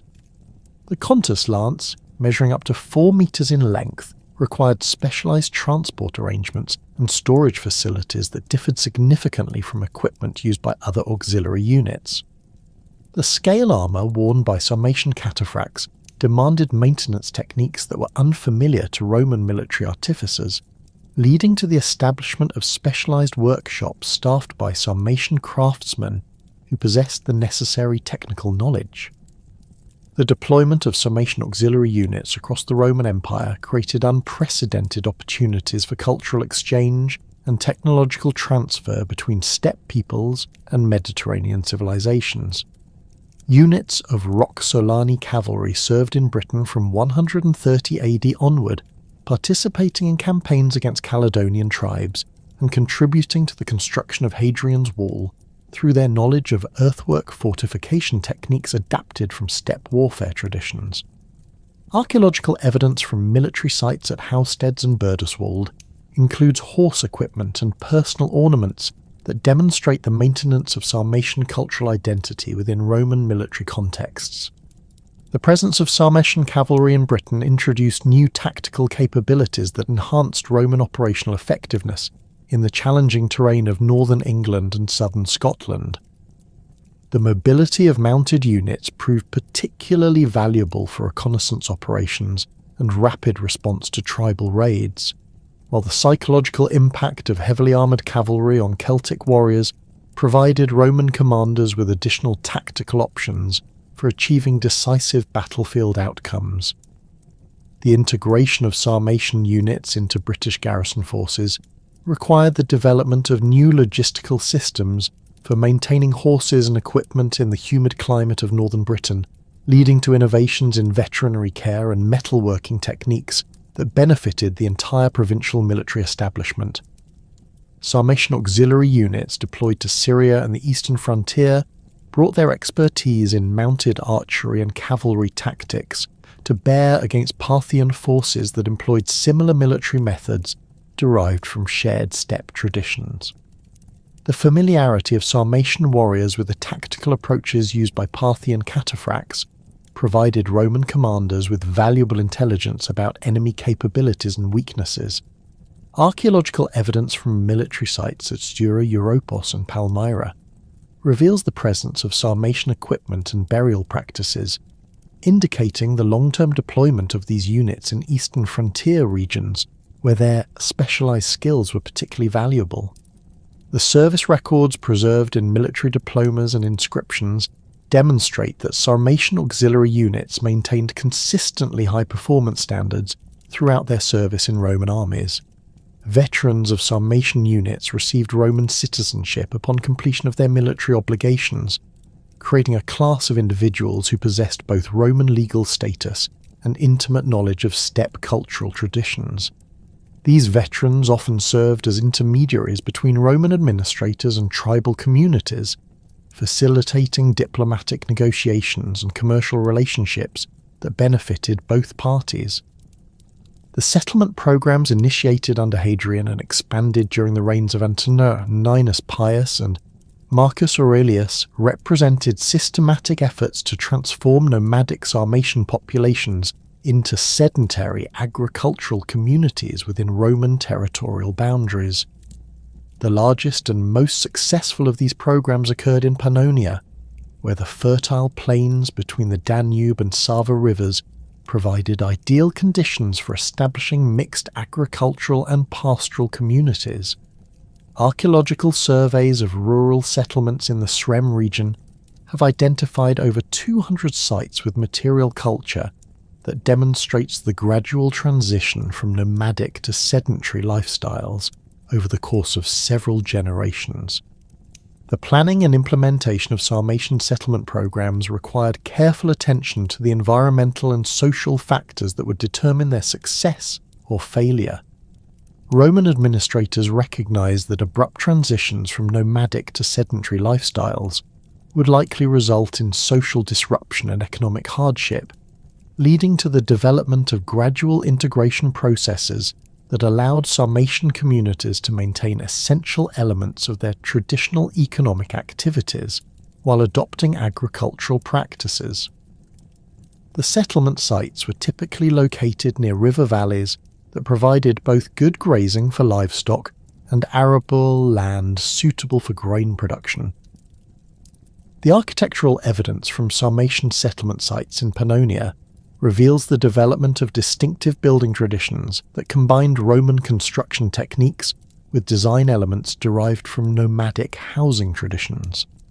The typical Sarmatian farmstead consisted of a rectangular timber-framed house with a sunken floor and central hearth, surrounded by outbuildings for livestock and storage that reflected the continued importance of animal husbandry in the community's economic life. The construction techniques employed locally available materials while incorporating Roman innovations such as tile roofing and hypocaust heating systems that improved living conditions during harsh winter months. The agricultural practices adopted by settled Sarmatian communities represented a synthesis of Mediterranean farming techniques with steppe pastoral traditions that created productive and sustainable land use systems. Archaeological evidence from excavated settlements shows the cultivation of wheat, barley, and millet alongside the maintenance of substantial livestock herds that included horses, cattle, sheep, and goats. The integration of crop production with animal husbandry allowed these communities to achieve economic diversification that reduced their vulnerability to environmental fluctuations, while maintaining cultural connections to their nomadic heritage. The social organization of settled Sarmatian communities preserved important elements of traditional kinship structures while adapting to the requirements of territorial residents and agricultural production. Extended family groups continued to function as primary economic units, but their activities were now focused on specific landholdings rather than seasonal migration routes. The leadership roles traditionally held by war chiefs evolved into positions that combined military responsibilities with agricultural management and representation in Roman administrative systems.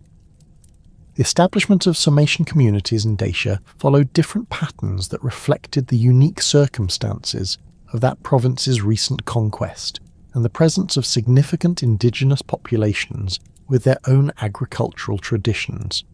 The Sarmatian settlers in Dacia were primarily Roxolani groups that had been displaced by conflicts with other steppe confederations and sought Roman protection in exchange for military service and agricultural development of frontier regions. Archaeological evidence from sites in the Banat region shows the development of fortified agricultural settlements that combined defensive features with facilities for crop production and livestock management.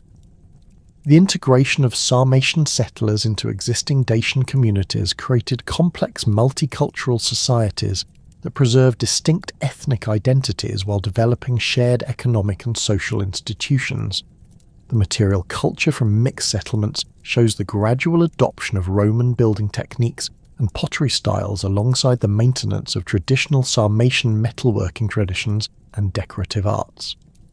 The linguistic evidence suggests that Sarmatian languages continued to be spoken within these communities, while Latin gradually became the primary language for official and commercial transactions. The process of cultural assimilation among settled Sarmatian populations proceeded at different rates and in different ways depending on local circumstances and the degree of contact with Roman urban centres. Communities located near major cities such as Sirmium and Aquincum experienced more rapid adoption of Roman cultural practices, including the use of Latin inscriptions, Roman naming conventions, and participation in urban commercial networks. Archaeological evidence from cemetery sites shows the gradual transition from traditional Sarmatian burial practices to Roman-style inhumation, though many communities maintained hybrid practices that combined elements of both traditions.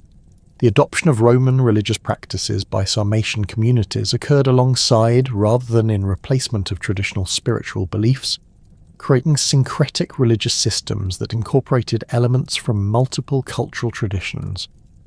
Archaeological evidence from religious sites shows the construction of temples dedicated to Roman deities such as Jupiter and Mars, but with architectural features and ritual practices that reflected Sarmatian cultural preferences. The continued use of fire altars and the worship of swords as sacred objects demonstrates the persistence of core Sarmatian religious concepts within Romanized contexts. The gradual Christianization of Sarmatian communities began during the late 2nd century AD through contact with Christian missionaries and merchants travelling along Danubian trade routes. The earliest evidence for Christian practices among Sarmatians comes from burial contexts, where traditional grave goods are absent and bodies are oriented according to Christian burial practices.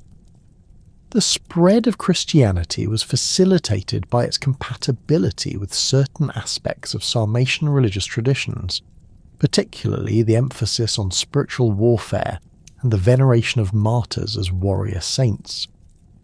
The development of Christian communities among settled Sarmatians created new forms of cultural identity that transcended ethnic boundaries while preserving important elements of traditional social organisation. Christian Sarmatian communities maintained their distinctive languages and kinship structures while participating in broader networks of religious affiliation that connected them to Christian populations throughout the Roman Empire. Archaeological evidence from church sites in Pannonia and Dacia shows architectural features that reflect Sarmatian cultural preferences, including the use of traditional decorative motifs and the incorporation of spaces for community gatherings that served both religious and social functions.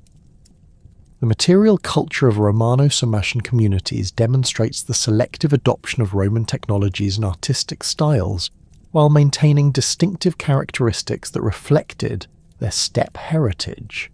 Pottery production in these communities combined Roman wheel-throwing techniques with traditional Sarmatian decorative traditions, creating distinctive ceramic styles that can be identified at archaeological sites throughout the Danubian provinces.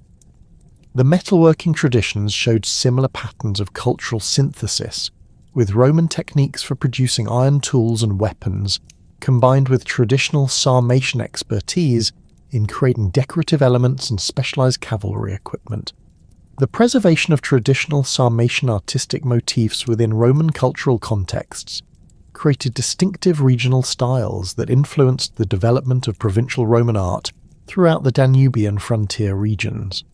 Bronzework from Romano-Sarmatian workshops shows the continued use of animal-style decorative elements, particularly stylized representations of horses, eagles, and other creatures that held symbolic significance in traditional Sarmatian culture. These motifs were adapted to Roman artistic contexts through their incorporation into belt fittings, jewellery and decorative elements for military equipment that served both functional and symbolic purposes. The textile traditions of Romano-Sarmatian communities preserved sophisticated weaving techniques and decorative patterns that had been developed during centuries of nomadic life. Archaeological evidence from waterlogged sites has preserved fragments of woolen textiles with complex geometric patterns and colour schemes that demonstrate the continuation of traditional Sarmatian artistic traditions. The production of these textiles required specialised knowledge of dyeing techniques and pattern weaving that was passed down through female lineages and represented an important source of cultural continuity within assimilating communities. The horse-breeding traditions that had been central to Sarmatian culture continued to play important roles in Romano-Sarmatian communities, though adapted to the requirements of settled agricultural life. Archaeological evidence from settlement sites shows the construction of specialised facilities for horse breeding and training, including enclosed paddocks and covered stables that represented investments in maintaining high-quality breeding stock. The horses produced by these communities were highly valued by Roman military authorities and provided an important source of income that helped finance the transition to agricultural lifestyles. The archaeological record of Romano-Sarmatian burial practices reveals the gradual transformation of traditional mortuary rituals while preserving core elements that maintained connections to ancestral traditions. Early Romano-Sarmatian burials often included both traditional Sarmatian grave goods, such as weapons and horse equipment, alongside Roman items such as coins and pottery vessels. The evolution of burial practices over time shows the increasing influence of Roman customs, but with persistent elements such as the orientation of graves and the inclusion of specific categories of grave goods that reflected continuing adherence to traditional beliefs about death and the afterlife. The economic integration of Sarmatian communities into Roman commercial networks created new opportunities for prosperity while requiring adaptations to market-oriented production systems. Archaeological evidence from workshop sites shows the development of specialized craft production aimed at both local consumption and export to Roman urban markets. Sarmatian metalworkers found ready markets for their distinctive decorative objects and military equipment, while agricultural products from settled communities contributed to the food supply systems that supported Roman military garrisons and urban populations throughout the Danubian provinces. The emergence of the Alans as the dominant force within the Sarmatian confederations during the 3rd century AD marked a fundamental transformation in the political and cultural landscape of the Pontic steppes. Archaeological evidence from sites along the Don and Kuban rivers indicates that Alanic groups, originally concentrated in the foothills of the Caucasus Mountains, began expanding northward into traditional Sarmatian territories around 220 AD. The material culture from this period shows distinctive changes in burial practices, weapon types, and decorative arts that reflect the gradual absorption of existing Sarmatian populations into a new political framework dominated by Alanic leadership structures. The initial phase of Alanic expansion appears to have been facilitated by internal conflicts within established Sarmatian confederations, particularly disputes over succession rights and territorial boundaries that had weakened traditional political alliances. Excavations at the Kobyakovo settlement on the Lower Don reveal evidence of violent destruction around 230 AD, followed by the construction of new defensive works using techniques characteristic of Alanic military engineering. The burned layer contains fragments of Sarmatian weapons and pottery, alongside the remains of structures that were systematically dismantled, suggesting organised conquest rather than gradual cultural assimilation. The Alanic military organisation that emerged during this period represented a synthesis of traditional Sarmatian cavalry tactics with innovations derived from contact with Caucasian mountain peoples and Roman military practices. Archaeological evidence from weapon deposits at Novocherkassk shows the development of improved lance designs that incorporated reinforced socket construction and counterweight systems that enhanced the effectiveness of cavalry charges. The metallurgical analysis of these weapons reveals sophisticated forging techniques that produced lighter yet stronger lance points capable of penetrating the improved armour systems that were simultaneously being developed by Alanic craftsmen. The evolution of Alanic heavy cavalry tactics during the 3rd century involved significant modifications to traditional Sarmatian cataphract formations that reflected lessons learned from decades of contact with Roman military forces. The tactical innovations included the development of deeper formation structures that could maintain momentum through multiple charge phases, as well as improved coordination between heavy cavalry units and supporting light cavalry forces equipped with composite bows.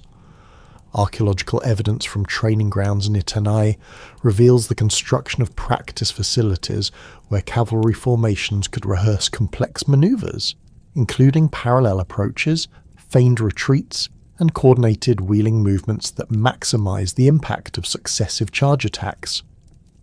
The technological advances achieved by Alanic metalworkers during this period established new standards for both defensive and offensive equipment that influenced military development throughout the region. The scale armour systems produced in Alanic workshops featured improved articulation between individual plates that provided greater flexibility without sacrificing protective coverage. The manufacturing process involved sophisticated heat treatment techniques that created armour scales with hardened surfaces and flexible cores, allowing warriors to maintain mobility while gaining protection against both missile weapons and direct combat strikes. Excavations at the Kobiakovo workshop complex have revealed specialised tools for scale production, including forming dies, quenching baths and finishing equipment that demonstrate the industrial scale of Alanic armour production. The development of improved horse breeding programs under Alanic leadership produced cavalry mounts that were larger and more powerful than their Sarmatian predecessors. Osteological analysis of horse remains from Alanic burial sites indicates animals averaging 155 centimetres in height, representing a significant increase over earlier Sarmatian breeds. These horses were bred specifically for carrying heavily armoured warriors over long distances while maintaining the speed and agility necessary for effective cavalry operations. The breeding programs required extensive knowledge of equine genetics and careful selection of breeding stock that was maintained through detailed oral traditions passed down through specialised horsekeeping families. The Alanic approach to territorial organisation differed significantly from earlier Sarmatian practices through the establishment of more centralised political structures that could effectively coordinate military operations across vast geographical areas. Archaeological evidence from major Alanic centres such as the settlement at Kobiakovo reveals the construction of substantial administrative buildings with specialised storage facilities for weapons, armour and other military equipment. These centres served as regional headquarters where tribal leaders could coordinate seasonal campaigns, distribute military supplies and maintain communication networks that connected scattered nomadic groups across the steppes. The integration of remaining Sarmatian populations into the Alanic tribal union proceeded through a combination of military conquest, political alliance, and cultural assimilation that preserved important elements of traditional steppe society, while establishing new hierarchical relationships. Smaller Sarmatian groups that submitted voluntarily to Alanic authority were typically allowed to maintain their traditional leadership structures and territorial claims, but were required to provide military service and tribute to Alanic overlords. Archaeological evidence from sites throughout the region shows the gradual adoption of Alanic material culture traditions alongside the persistence of local customs and practices that maintained distinct regional identities within the broader confederation. The absorption of Sarmatian populations involved systematic efforts to integrate their specialized skills and knowledge into Alanic military and economic systems. Sarmatian craftsmen who possessed expertise in specific metalworking techniques or decorative arts were often relocated to major Alanic centres, where they could train local artisans and contribute to the development of new production capabilities. The workshop areas at Kobiakovo contain evidence of multi-ethnic craft production, with tools and techniques characteristic of different Sarmatian regional traditions, combined in single production facilities that created hybrid technological systems. The cultural continuity that characterized the Alanic transformation reflected deliberate policies aimed at preserving valuable elements of Sarmatian tradition while establishing new political and military frameworks. Traditional Sarmatian religious practices, including fire worship and sword veneration, were maintained within Alanic communities, but were integrated into new ceremonial contexts that emphasized the authority of Alanic leadership.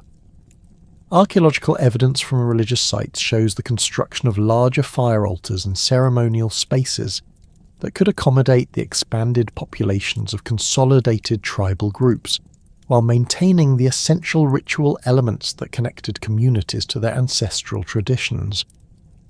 The preservation of traditional Sarmatian burial practices within Alanic cultural contexts demonstrates the systematic approach taken by Alanic leaders to maintain social stability during the process of political transformation. The Kurgan burial tradition continued under Alanic rule, but with modifications that reflected new political hierarchies and military organizations.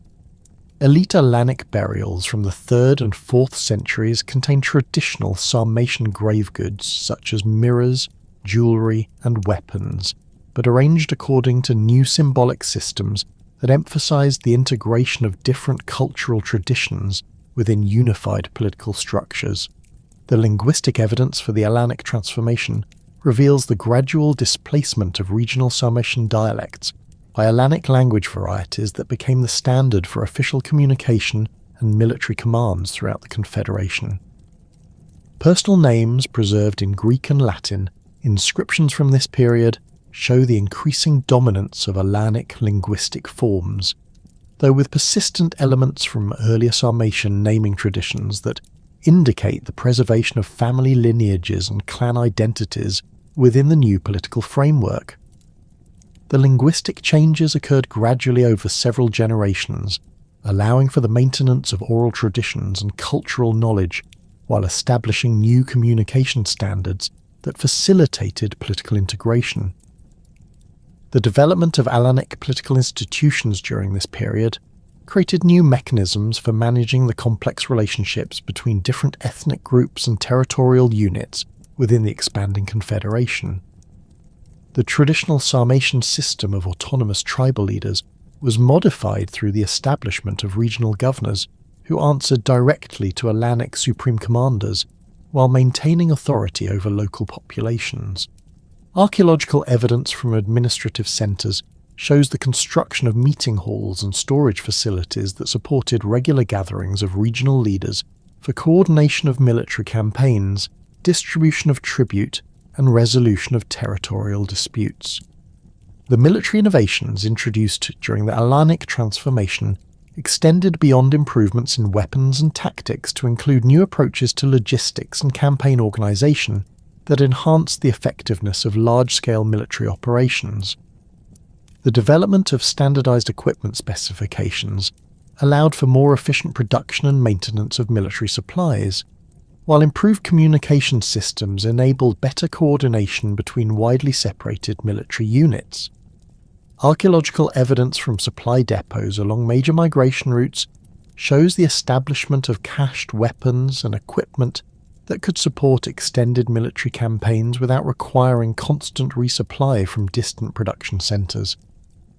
The expansion of Alanic influence westward into the Dnieper River Valley brought them into direct contact with Gothic populations that had established themselves in former Scythian territories during the 2nd and 3rd centuries AD. The initial encounters between Alanic and Gothic forces occurred around 250 AD, when Alanic cavalry units began conducting reconnaissance operations in preparation for larger territorial acquisitions.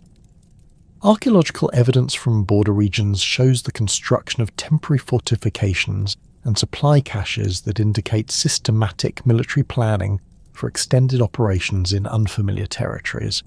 The relationship between Alanic confederations and Gothic kingdoms evolved through a series of military conflicts and diplomatic negotiations that established new territorial boundaries and political arrangements throughout the Western steppes. The Gothic ability to field large infantry formations provided them with defensive capabilities that could counter Alanic cavalry advantages under certain tactical conditions, leading to the development of new military strategies on both sides. Archaeological evidence from battlefield sites shows the evolution of combined arms tactics that integrated cavalry and infantry operations in ways that maximized the strengths of each military system. The economic foundations of Alanic power rested on their ability to control trade routes, connecting the Black Sea region with Central Asian and Chinese markets, that had become increasingly important during the 3rd century AD. The Alanic position at the western terminus of the Silk Road trade networks provided them with access to luxury goods and manufactured items that could be distributed throughout their territories to maintain political loyalty and military effectiveness. Archaeological evidence from trading centres such as Tanais shows the expansion of commercial facilities and the construction of specialised storage buildings designed to handle increased volumes of long-distance trade goods.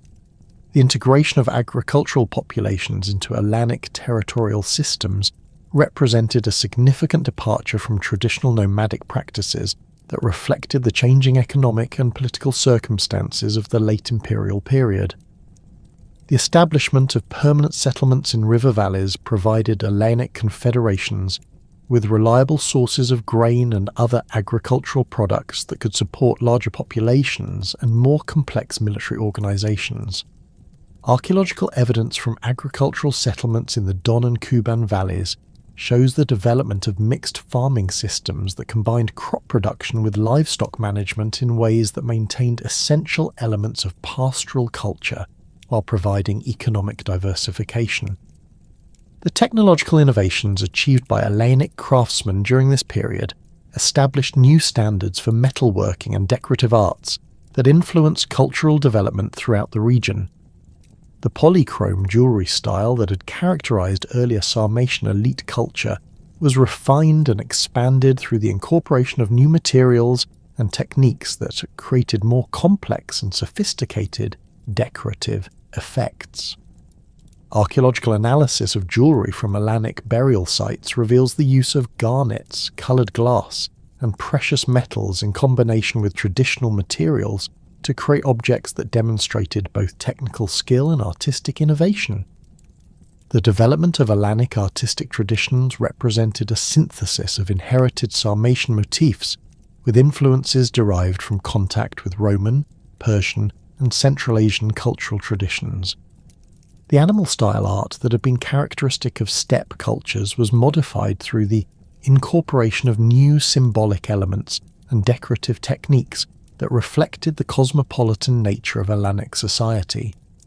Bronze plaques and decorative fittings from this period show the continued use of traditional animal motifs, combined with geometric patterns and figural representations that demonstrate exposure to diverse artistic influences through expanded trade networks and diplomatic contacts.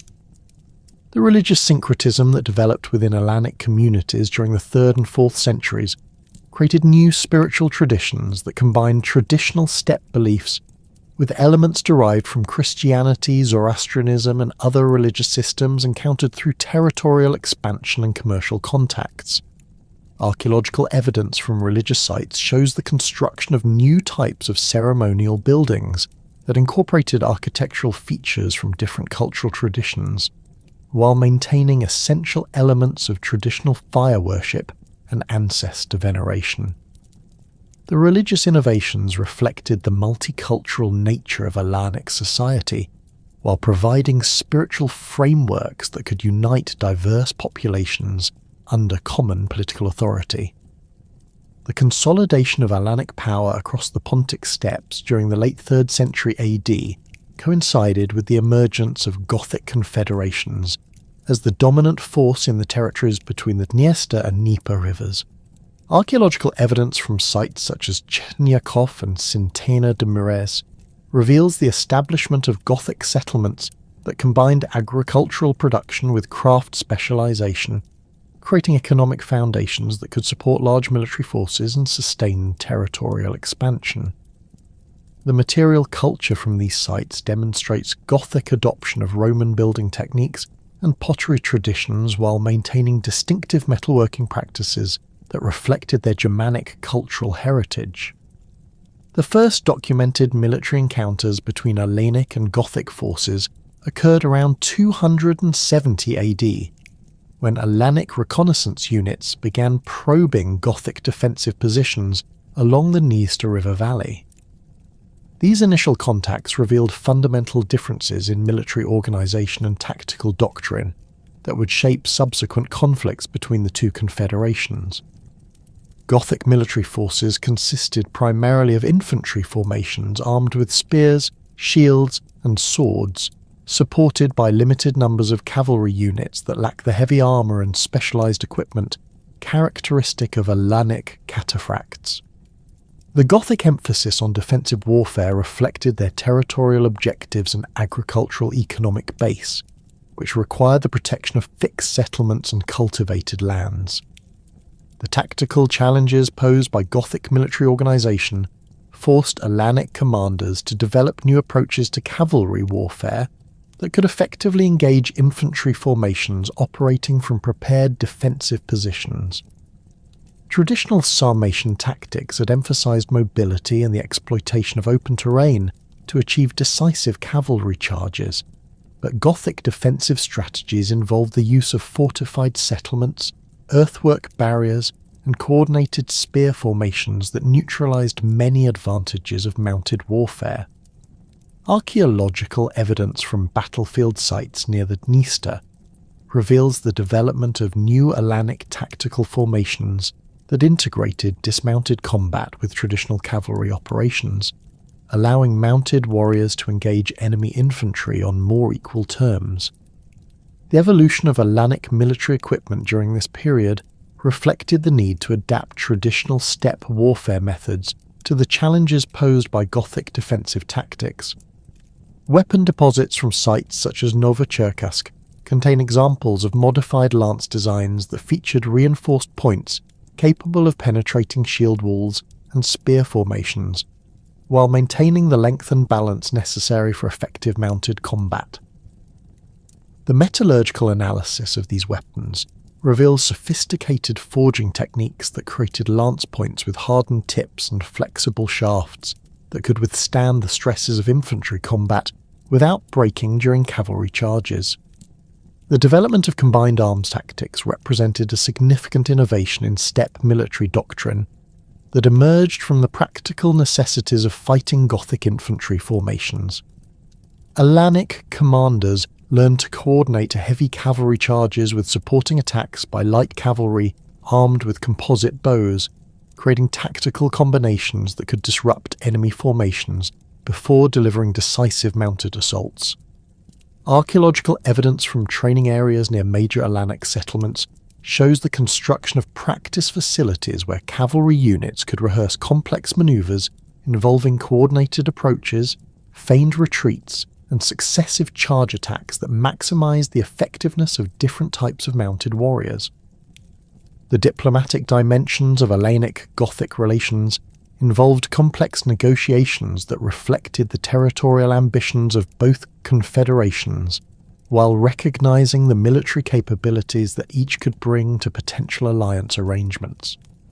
The Gothic kingdoms possessed superior capabilities for siege warfare and the defence of fortified positions, while Alanic confederations provided unmatched mobility and the ability to conduct rapid strategic movements across vast territories.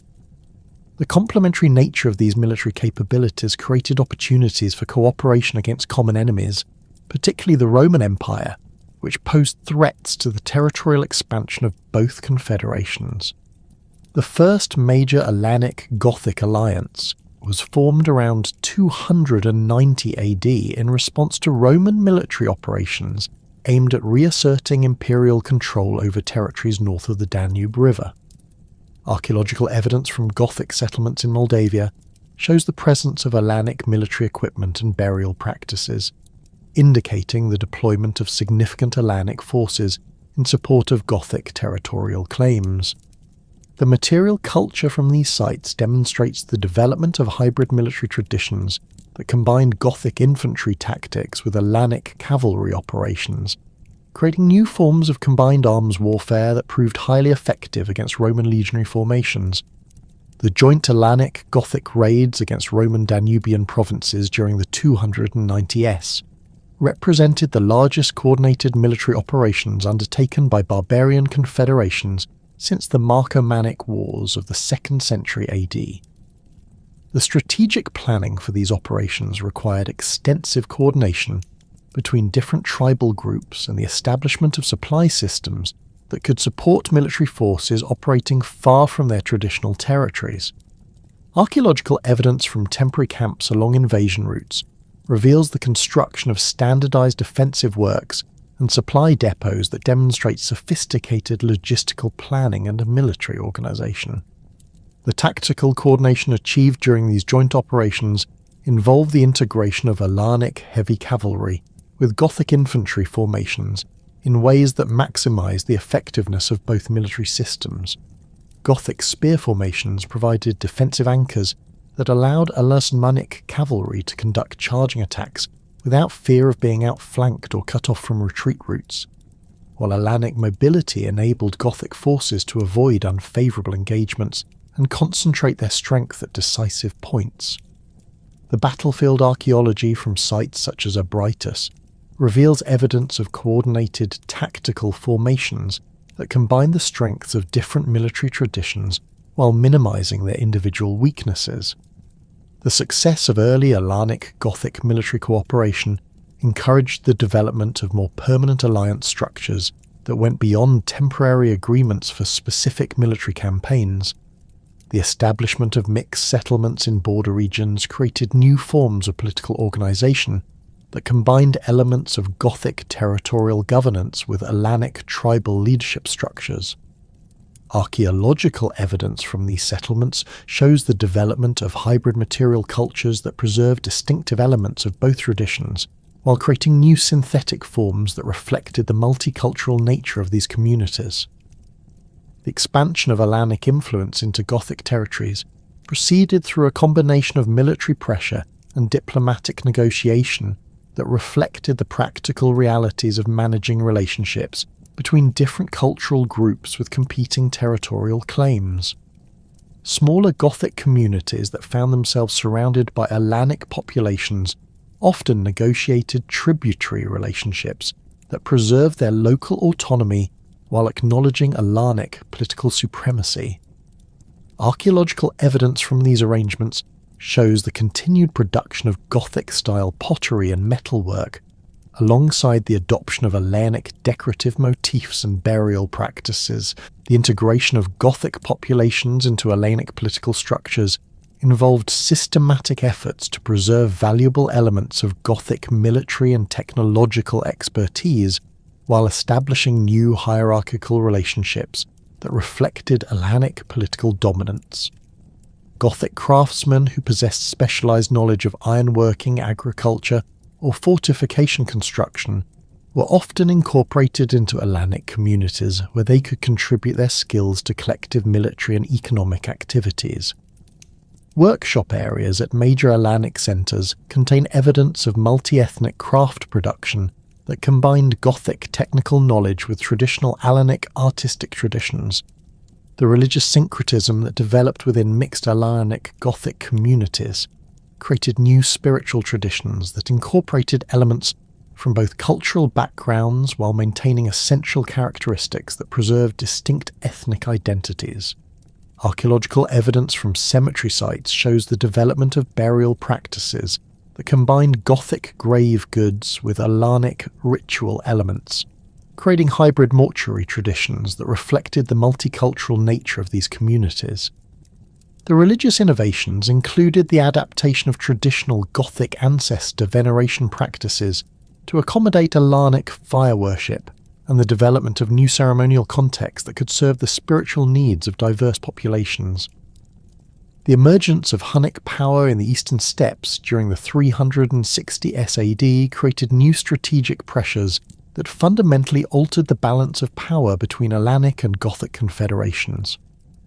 The initial Hunnic expansion westward displaced several smaller nomadic groups that had previously served as buffer populations between major tribal confederations, forcing direct confrontation between Hunnic forces and established Alanic territories.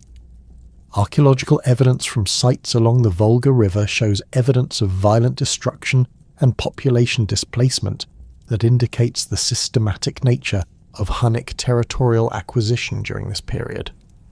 The military capabilities demonstrated by Hunnic forces represented significant innovations in steppe warfare that challenged traditional Alanic tactical superiority.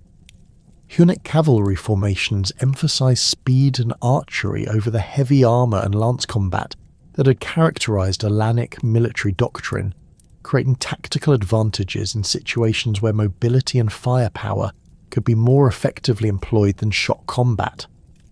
The composite bows used by Hunnic warriors were superior to earlier steppe designs, featuring improved construction techniques that provided greater range and penetrating power against both armoured and unarmoured targets. The initial Alanic response to Hunnic expansion involved attempts to maintain traditional territorial boundaries through defensive strategies that emphasized the use of fortified positions and coordinated cavalry operations. Archaeological evidence from defensive works constructed during this period shows the adaptation of traditional Alanic military engineering to address the specific challenges posed by Hunnic tactical methods. The fortifications featured improved archery positions and obstacles designed to disrupt cavalry charges, while maintaining the mobility necessary for counterattacks by Alanic heavy cavalry formations. The failure of defensive strategies to halt Hunnic expansion forced Alanic leaders to reconsider their territorial objectives and military priorities during the 370 SAD. The archaeological record from this period shows evidence of systematic evacuation and the deliberate destruction of settlements that could not be effectively defended against Hunnic attacks. The material culture from abandoned sites reveals hasty burial of valuable objects and the removal of portable wealth, indicating organised withdrawal rather than chaotic flight in response to military pressure.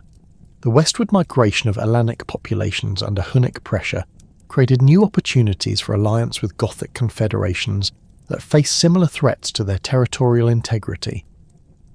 The shared experience of Hunnic military pressure encouraged closer cooperation between Alanic and Gothic leaders, leading to the development of more integrated defensive strategies that combine the strengths of both military traditions. Archaeological evidence from this period shows increased interaction between Alanic and Gothic communities, with material culture that demonstrates extensive cultural exchange and the development of hybrid technologies adapted to the challenges of confronting Hunnic military capabilities.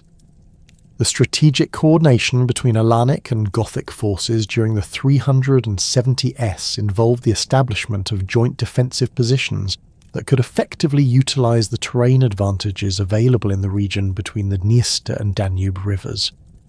The defensive works constructed during this period combined Gothic expertise in fortification construction with Alanic knowledge of cavalry tactics, creating integrated defensive systems that could counter Hunnic mobility while providing bases for coordinated counterattacks. The archaeological evidence reveals sophisticated military engineering that incorporated multiple defensive lines, supply depots, and communication systems designed to support sustained resistance to Hunnic expansion.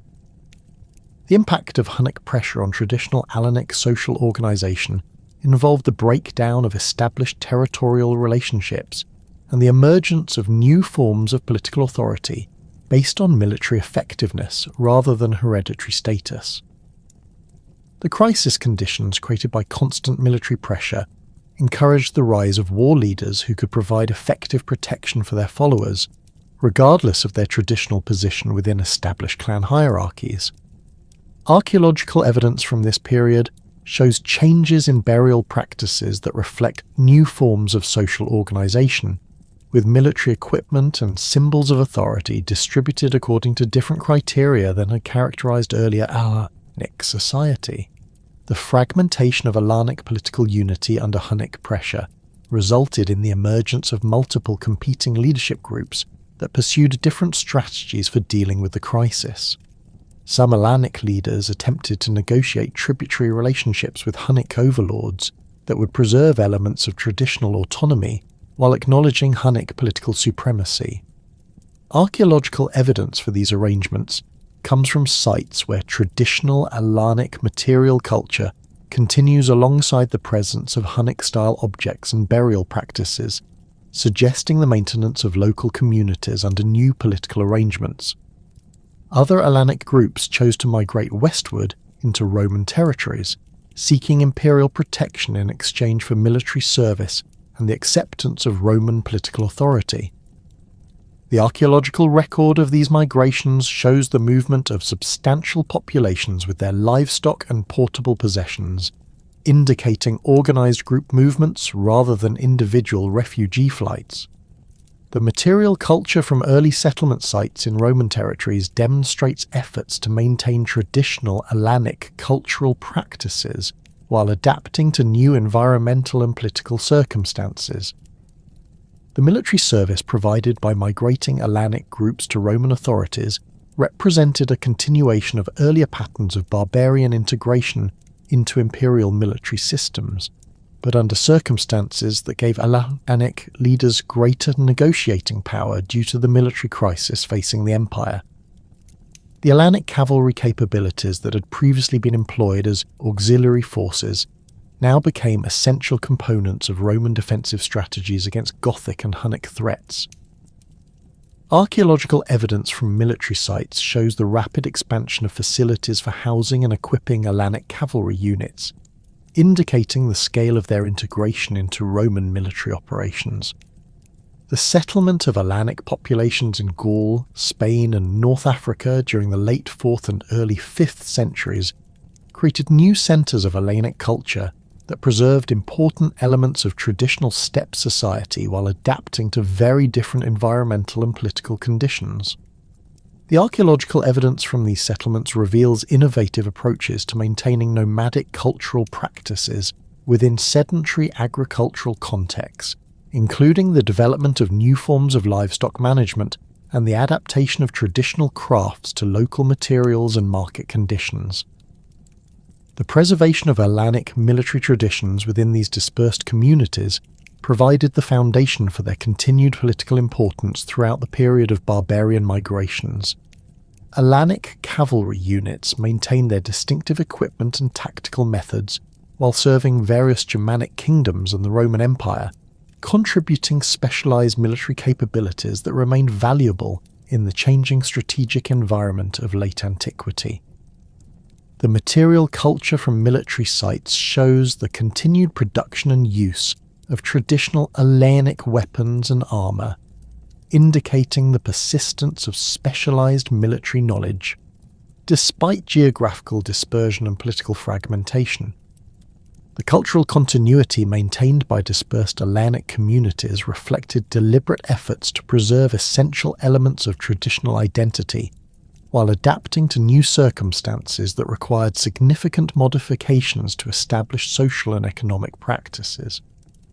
The linguistic evidence suggests that Alanic languages continued to be spoken within these communities for several generations, providing mechanisms for maintaining oral traditions and cultural knowledge that connected scattered populations to their common heritage.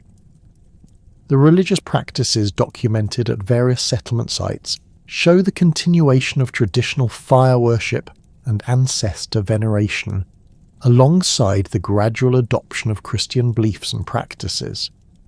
The catastrophic collapse of Alanic resistance to Hunnic expansion in 375 AD triggered one of the most significant population movements in European history, as entire Alanic confederations abandoned their traditional territories and joined the massive wave of barbarian migrations that would reshape the political landscape of the Western Roman Empire. The archaeological evidence from this period reveals the systematic abandonment of major Alanic settlements along the Don and Kuban rivers, with excavations at sites such as Kupiakovo showing clear destruction layers followed by complete cessation of occupation. The material culture from these abandoned sites indicates hasty evacuation, with valuable objects buried in caches that were never recovered, suggesting the inhabitants expected to return but were prevented from doing so by the rapidly changing military situation. The integration of Alanic forces into the Vandal Confederation under King Genseric represented one of the most successful adaptations of steppe military capabilities to the challenges of Western European warfare. The initial alliance between Alanic warbands and Vandal tribal groups was forged during their joint crossing of the Rhine in 406 AD, when Alanic heavy cavalry provided crucial protection for Vandal infantry formations during their passage through hostile Frankish territories. Archaeological evidence from temporary camps along the migration route shows the development of integrated defensive systems that combined Vandal expertise in fortification construction with Alanic knowledge of mobile warfare tactics, creating new forms of military organisation that proved highly effective against both Roman and barbarian opponents. The tactical innovations that emerged from Alanic-Vandal military cooperation involved the systematic integration of heavy cavalry operations with infantry formations in ways that maximised the effectiveness of both military systems. Alanic cataphracts provided the shock capability necessary for breaking enemy formations, while Vandal infantry could exploit breakthroughs and hold captured positions against counterattacks. The weapon deposits from battlefield sites in Gaul contain examples of modified Alaric equipment that had been adapted for combined operations, including shortened lances that could be more effectively employed in coordination with infantry formations and improved armour systems that provided protection against the different weapon types encountered in Western European warfare. The conquest of North Africa by the Vandal-Alan Confederation between 429 439 AD established the most enduring centre of Alanic political power during the migration period. The strategic planning for the African expedition required extensive coordination between different tribal groups and the development of logistical systems capable of supporting military operations across the Mediterranean Sea. Archaeological evidence from ports along the Spanish coast reveals the construction of specialised facilities for building and maintaining the transport vessels necessary for moving large numbers of warriors, horses and equipment across the water barrier that had previously protected Roman Africa from barbarian invasion. The establishment of Alanic communities in Tunisia and Algeria followed patterns that reflected both their nomadic heritage and the requirements of governing sedentary agricultural populations in an unfamiliar environment. The archaeological evidence from sites such as Hippo Regius and Thevesti shows the development of distinctive settlement patterns that combine traditional Alanic livestock management practices with Mediterranean agricultural techniques. The material culture from these sites demonstrates the selective adoption of Roman building methods and pottery traditions, while maintaining essential elements of Alanic decorative arts and metalworking to techniques that preserved cultural identity within the new territorial context. The political organisation of Alanic territories within the Vandal kingdom involved the preservation of traditional clan structures and leadership hierarchies, while adapting to the requirements of territorial administration and agricultural management. Alanic nobles maintained authority over their traditional followers, but were integrated into the broader Vandal administrative system through positions that combined military command with civilian governance responsibilities. Inscriptional evidence from North African cities reveals the existence of Alanic officials with Latin titles, indicating the development of hybrid governmental systems that incorporated elements of both Germanic and steppe political traditions. The military contributions of Alanic forces to Vandal naval operations represented a significant adaptation of traditional steppe warfare capabilities to maritime contexts. Alanic warriors served as marines aboard Vandal vessels, providing the boarding capabilities and close combat expertise necessary for naval warfare in the Mediterranean. Archaeological evidence from shipwreck sites contains examples of Alanic weapons and equipment that have been modified for naval use, including shortened swords and specialized armor systems that provided protection while allowing the mobility necessary for fighting aboard ships. The development of Alanic cavalry tactics for operations in North African terrain required significant modifications to traditional steppe warfare methods that had been optimized for the grassland environments of the Pontic steppes. The desert and semi-desert conditions of much of Vandal territory demanded new approaches to horse management, logistics, and tactical deployment that took advantage of local environmental conditions while maintaining the essential characteristics of mounted warfare. Archaeological evidence from military sites in the Atlas Mountain region shows the development of specialized facilities for maintaining cavalry forces in arid environments, including improved water storage systems and fodder production techniques adapted to local climate conditions.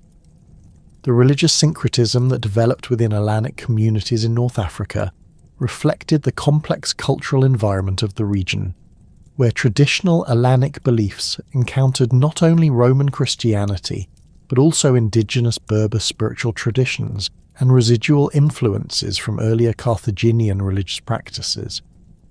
Archaeological evidence from cemetery sites shows the development of burial practices that combine traditional Alanic grave goods with local customs and Christian symbols, creating hybrid mortuary traditions that reflected the multicultural nature of Vandal North Africa. Fire altars discovered at settlement sites demonstrate the continuation of traditional Alanic religious practices alongside the gradual adoption of Christian beliefs and architectural forms. The preservation of Alanic linguistic traditions within North African communities is evidenced by personal names and inscriptions that maintain characteristic Alanic phonological features despite the gradual adoption of Latin for official and commercial purposes. The onomastic evidence suggests that Alanic languages continue to be spoken within family contexts for several generations after the conquest, providing mechanisms for maintaining oral traditions and cultural knowledge that connected North African Alanic communities to their steppe heritage. The linguistic borrowings that appear in local Latin dialects include terms related to horse management and military organisation that reflect the specialised knowledge contributed by Alanic populations to the broader Vandal cultural synthesis. The economic integration of Alanic communities into North African commercial networks involved the adaptation of traditional pastoral practices to Mediterranean market conditions and the development of new forms of specialized production that took advantage of Alanic technical expertise. Archaeological evidence from workshop sites shows the continued production of traditional Alanic metalwork and decorative objects, alongside the development of new craft traditions that combined steppe techniques with local materials and artistic influences. The horse breeding programs established by Alanic communities in suitable regions of North Africa produced animals that were highly valued for military purposes and provided an important source of income that facilitated the maintenance of traditional cultural practices. The establishment of Alanic settlements in Gaul occurred under very different circumstances from their integration into the Vandal kingdom, as individual war bands and family groups sought accommodation with various Roman authorities and Germanic kingdoms that controlled different regions of the former province. The archaeological evidence from sites in the Loire Valley and southern Gaul reveals the development of small-scale agricultural communities that preserved essential elements of Alanic culture while adapting to local environmental conditions and political arrangements. The material culture from these settlements shows the selective adoption of Gallo-Roman building techniques and pottery traditions while maintaining distinctive Alanic metalworking practices and decorative motifs. The military service provided by Alanic groups to various Gallic authorities represented a continuation of their traditional role as specialized cavalry forces, but under circumstances that required adaptation to the complex political landscape of post-Roman Gaul. Alanic cavalry units served the Visigothic kingdom, various Roman commanders, and emerging Frankish powers, providing specialized military capabilities in exchange for land grants and political protection. Archaeological evidence from military sites shows the continued use of traditional Alanic weapons and equipment alongside the gradual adoption of Germanic and Roman military technologies that enhanced their effectiveness in Western European warfare contexts. The integration of Alanic populations into Visigothic territories in Spain and southern Gaul created new forms of cultural synthesis that combined elements of steppe, Germanic, and Roman traditions within unified political structures. The archaeological evidence from mixed settlements reveals the development of hybrid material cultures that preserve distinctive elements of each tradition, while creating new synthetic forms adapted to local conditions. The pottery assemblages from these sites show the influence of Alanic decorative traditions on local ceramic production, while metalwork demonstrates the continued use of traditional Alanic techniques alongside the adoption of Visigothic and Roman technological innovations. The political organization of Alanic communities within Visigothic territories involved the preservation of traditional clan leadership structures while accepting integration into the broader Germanic administrative system. Alanic nobles maintained authority over their followers, but were required to provide military service to Visigothic kings and participate in the territorial governance systems that controlled local populations. The legal evidence from Visigothic law codes reveals provisions for managing relationships between different ethnic groups, including specific regulations governing Alanic property rights, marriage customs, and military obligations that recognize their distinct cultural identity while ensuring political integration. The religious transformation of Alanic communities in Visigothic territories reflected the complex theological environment of the period, where traditional Alanic beliefs encountered both Catholic and Arian Christianity alongside residual Roman pagan practices. Archaeological evidence from church sites shows the development of architectural forms that incorporated traditional Alanic decorative elements within Christian religious contexts, creating hybrid sacred spaces that served the spiritual needs of multicultural congregations. The gradual conversion of Alanic populations to Christianity proceeded alongside the preservation of traditional customs and practices that were adapted to Christian theological frameworks rather than completely abandoned. The settlement of Alanic groups in the Suevi kingdom of northwestern Spain created another distinct centre of Alanic culture that developed under different political and environmental conditions from their communities in North Africa and southern Gaul. The archaeological evidence from sites in Galicia and northern Portugal shows the development of agricultural settlements that combine traditional Alanic livestock management practices with local farming techniques adapted to the Atlantic climate and mountainous terrain. The material culture from these sites demonstrates the selective adoption of local building materials and construction techniques, while maintaining essential elements of Alanic decorative arts and craft traditions. The military contributions of Alanic forces to Suevi military operations involved the adaptation of traditional cavalry tactics to the challenges of warfare in mountainous terrain against both Roman forces and other barbarian groups.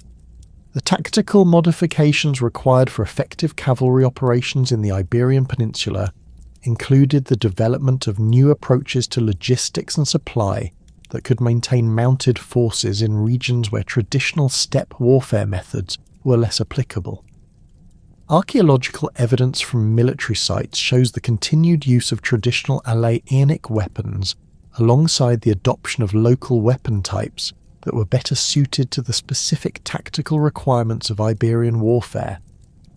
The gradual loss of distinct Alaenic ethnic identity during the 5th and 6th centuries resulted from the combined effects of geographical dispersion, intermarriage with other populations, and the adoption of local cultural practices that gradually replaced traditional steppe customs. The archaeological record from this period shows the increasing integration of Alaenic material culture elements into broader regional traditions, with distinctive Alaenic decorative motifs and technical practices becoming part of the general cultural repertoire of various European regions, rather than markers of specific ethnic identity. The process of cultural assimilation proceeded at different rates in different locations, depending on local circumstances and the degree of contact with other Alaenic communities. The preservation of Alaenic cultural elements within the broader European cultural synthesis of the early medieval period contributed important innovations to military technology, decorative arts, and livestock management that influenced regional development long after distinct Alaenic political entities had ceased to exist. The archaeological evidence for these contributions includes the widespread adoption of improved cavalry equipment designs, the integration of steppe decorative motifs into local artistic traditions, and the development of new approaches to horse breeding that enhanced the military capabilities of various European kingdoms. The technical knowledge preserved in these innovations represented the distillation of centuries of steppe cultural development that continued to influence European civilization even after its original cultural context had been transformed beyond recognition. The linguistic legacy of Alaenic populations in Western Europe is preserved in place names, personal names, and loanwords that entered local languages during the migration period and continued to be used long after the original speakers had been assimilated into other populations. The toponymic evidence includes numerous place names throughout France, Spain, and North Africa that derive from Alaenic linguistic roots, indicating the widespread distribution of Alaenic settlements and their integration into local geographical nomenclature. The personal names preserved in medieval documents show the continuation of Alaenic naming traditions within families that maintained awareness of their steppe heritage even after adopting local cultural practices and political allegiances. The archaeological evidence for Alaenic settlements across Western Europe reveals the development of distinctive material culture traditions that combined elements from their steppe heritage with influences from the various cultural environments they encountered during their migrations.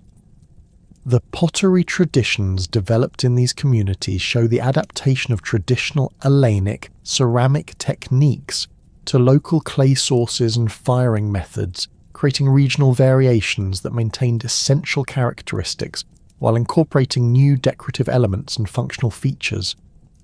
The metalworking traditions demonstrate similar patterns of cultural adaptation, with traditional Alaenic techniques for producing weapons and decorative objects modified to work with different raw materials and adapted to local aesthetic preferences and functional requirements. The dissolution of the last recognizable Sarmatian Alan political entities during the 6th century AD marked the end of nearly a millennium of steppe dominance across the Pontic regions, yet their cultural and genetic legacy had already become deeply embedded within the emerging medieval European civilization. The final Alaenic principalities along the northern Caucasus foothills, which had maintained semi-autonomous status under successive waves of Hunnic, Avar, and early Turkic overlordship, were gradually absorbed into the expanding sphere of Byzantine influence an emerging Khazar power during the 630–650 SAD.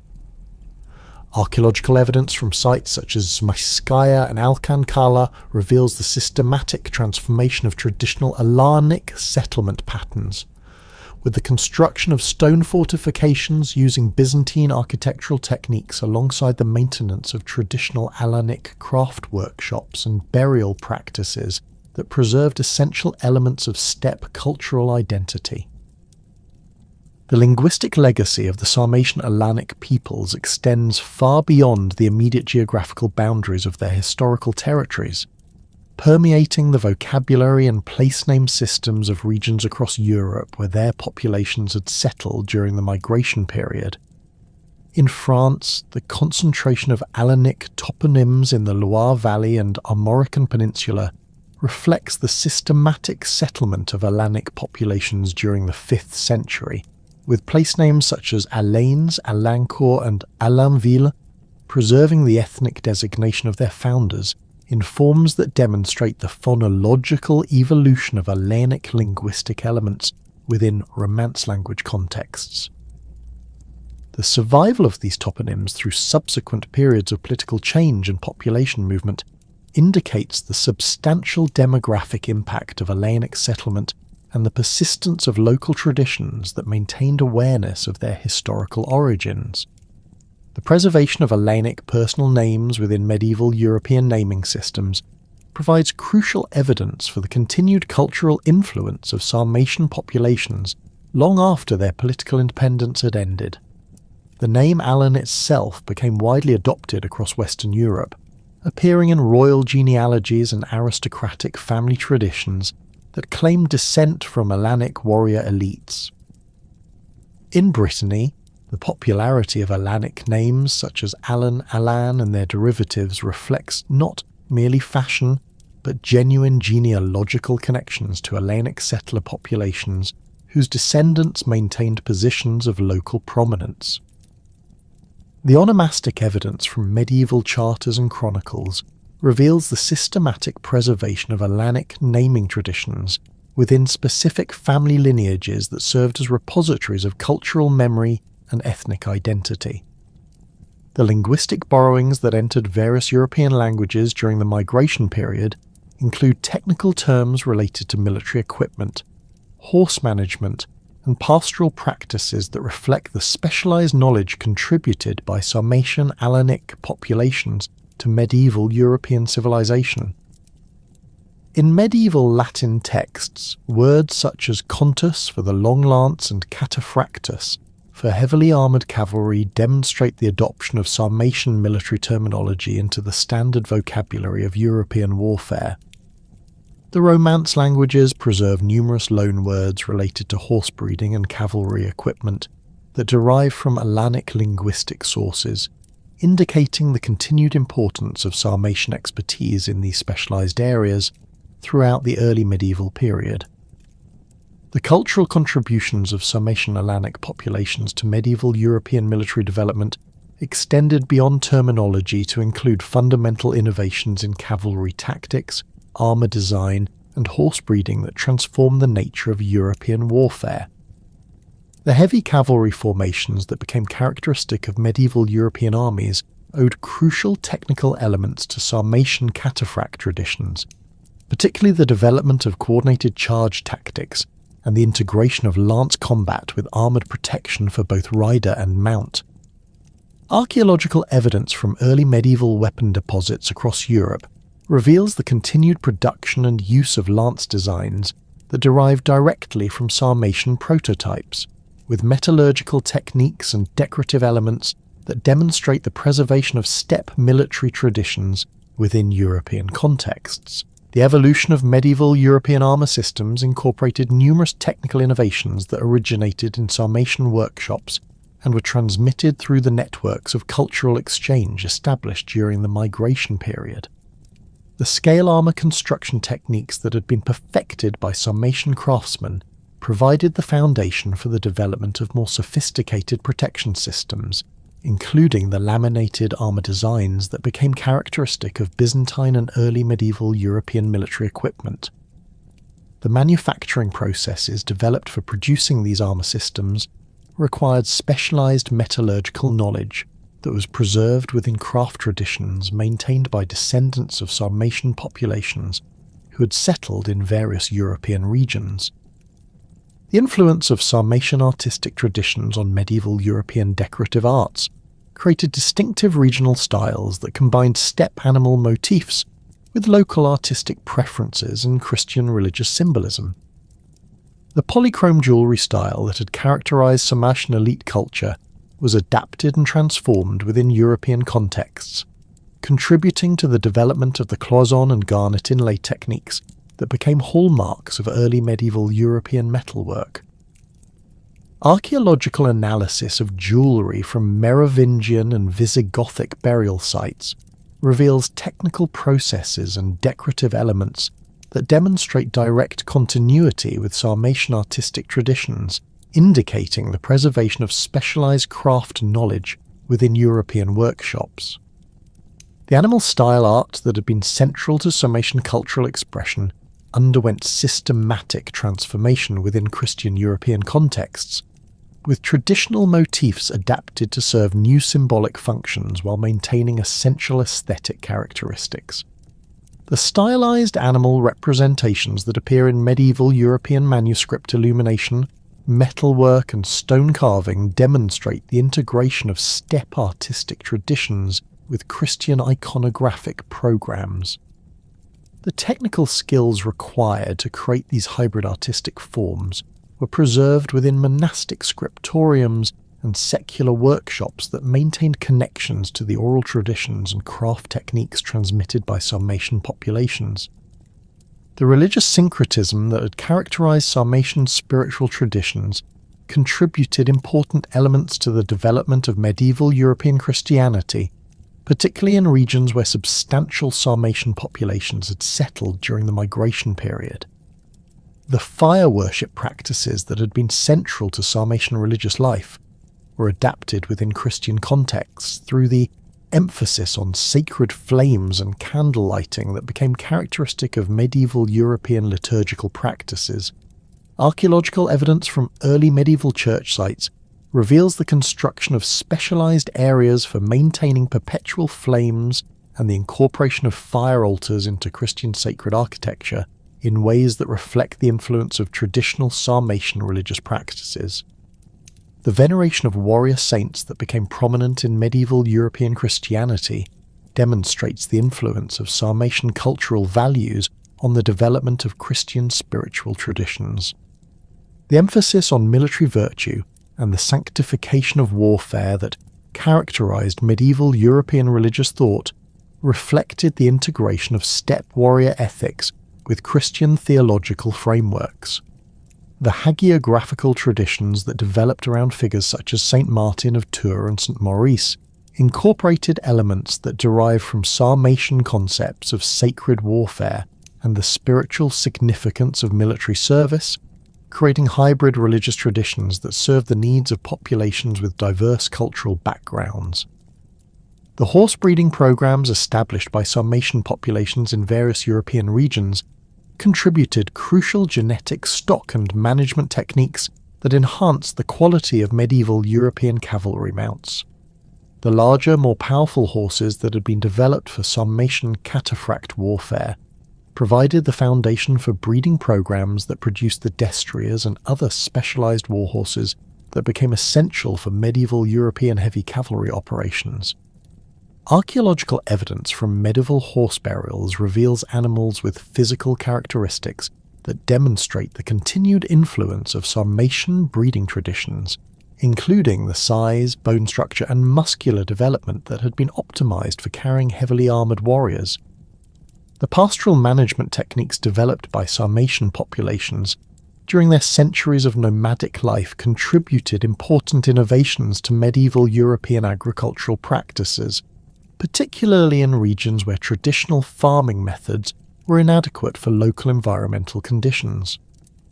The integration of livestock management with crop production that had characterized settled Sarmatian communities provided models for agricultural diversification that enhanced the productivity and sustainability of medieval European farming systems.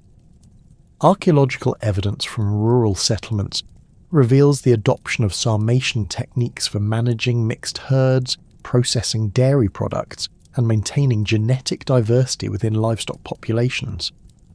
The fortification techniques that had been developed by Sarmatian communities for defending their settlements against nomadic raiders were adapted and integrated into medieval European defensive architecture.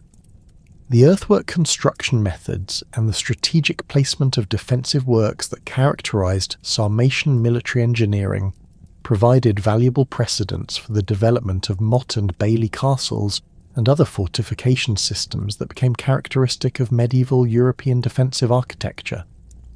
Archaeological analysis of early medieval fortifications reveals construction techniques and defensive features that demonstrate the influence of Sarmatian military engineering knowledge on European fortress design. Modern archaeological discoveries have fundamentally transformed scholarly understanding of Sarmatian influence on medieval European development through the systematic excavation of sites that reveal the extent and nature of cultural continuity between steppe and European traditions. The excavation of the Novgorod birchbark documents has revealed Alanic personal names and linguistic elements within medieval Russian contexts that demonstrate the continued presence and influence of Sarmatian populations in Eastern European regions long after their political independence had ended. The material culture from these sites shows the preservation of traditional Sarmatian craft techniques and decorative motifs within medieval Slavic cultural contexts. The analysis of medieval European burial sites using modern osteological and genetic techniques has revealed the demographic impact of Sarmatian migration and settlement throughout Europe. The isotope analysis of skeletal remains from medieval cemeteries has identified individuals with childhood signatures consistent with steppe environments, indicating the continued migration and settlement of populations from Sarmatian territories well into the medieval period. The genetic analysis of these populations reveals the preservation of Central Asian and steppe genetic markers within European populations, demonstrating the biological legacy of Sarmatian settlement and intermarriage with local populations. The scholarly debates surrounding Sarmatian influence on medieval European knightly culture have been enriched by new archaeological evidence that reveals the technical and cultural continuities between steppe warrior traditions and European chivalric practices. The excavation of early medieval weapon deposits has revealed lance designs, armour construction techniques, and horse equipment that demonstrate direct technological continuity with Sarmatian military traditions. The analysis of medieval European military manuals and treatises reveals tactical concepts and training methods that show the influence of steppe warfare traditions on the development of European cavalry doctrine. The investigation of medieval European horse culture through archaeological and documentary evidence has revealed the extensive influence of Sarmatian breeding programs and management techniques on the development of European cavalry capabilities. The analysis of medieval horse remains reveals breeding practices that demonstrate the continued application of Sarmatian genetic selection principles and management techniques that had been developed for producing superior cavalry mounts. The documentary evidence from medieval horse breeding establishments reveals the preservation of Sarmatian terminology and technical knowledge within European equestrian traditions. The cultural memory of Sarmatian warrior traditions persisted within medieval European literary and historical traditions through chronicles, genealogies, and legendary narratives that preserved awareness of their historical significance. Medieval European chroniclers maintained records of Alanic settlements and military contributions that demonstrate the continued recognition of their cultural distinctiveness and historical importance. The preservation of these traditions within medieval European historical consciousness reflects the lasting impact of Sarmatian cultural contributions on European civilization. The transformation of Sarmatian cultural elements within medieval European contexts created new synthetic traditions that preserved essential characteristics while adapting to changed political and social circumstances. The integration of Sarmatian military techniques with European feudal structures created new forms of cavalry organisation that combined the mobility and shock capabilities of steppe warfare with the territorial and political requirements of medieval European society. The adaptation of Sarmatian craft traditions to European market conditions and aesthetic preferences created regional specializations that maintained technical excellence while serving new cultural functions. The final dissolution of distinct Sarmatian cultural identity occurred through the gradual process of assimilation and cultural transformation that integrated their populations and traditions into the broader tapestry of medieval European civilization. By the 7th century AD, the last communities that maintained recognizable Sarmatian cultural practices had either been absorbed into emerging medieval kingdoms or had evolved into new ethnic identities that preserved selected elements of their steppe heritage within transformed cultural contexts. The Ossetian people of the Caucasus represent the most direct descendants of the Sarmatian Alanic populations, maintaining linguistic and cultural traditions that provide crucial insights into the nature of ancient steppe civilization. The legacy of the Sarmatians thus extends far beyond their historical period of political dominance, permeating the foundations of medieval European civilization through contributions to military technology, artistic traditions, religious practices, and agricultural techniques that continue to influence European development for centuries after their distinct political entities had ceased to exist.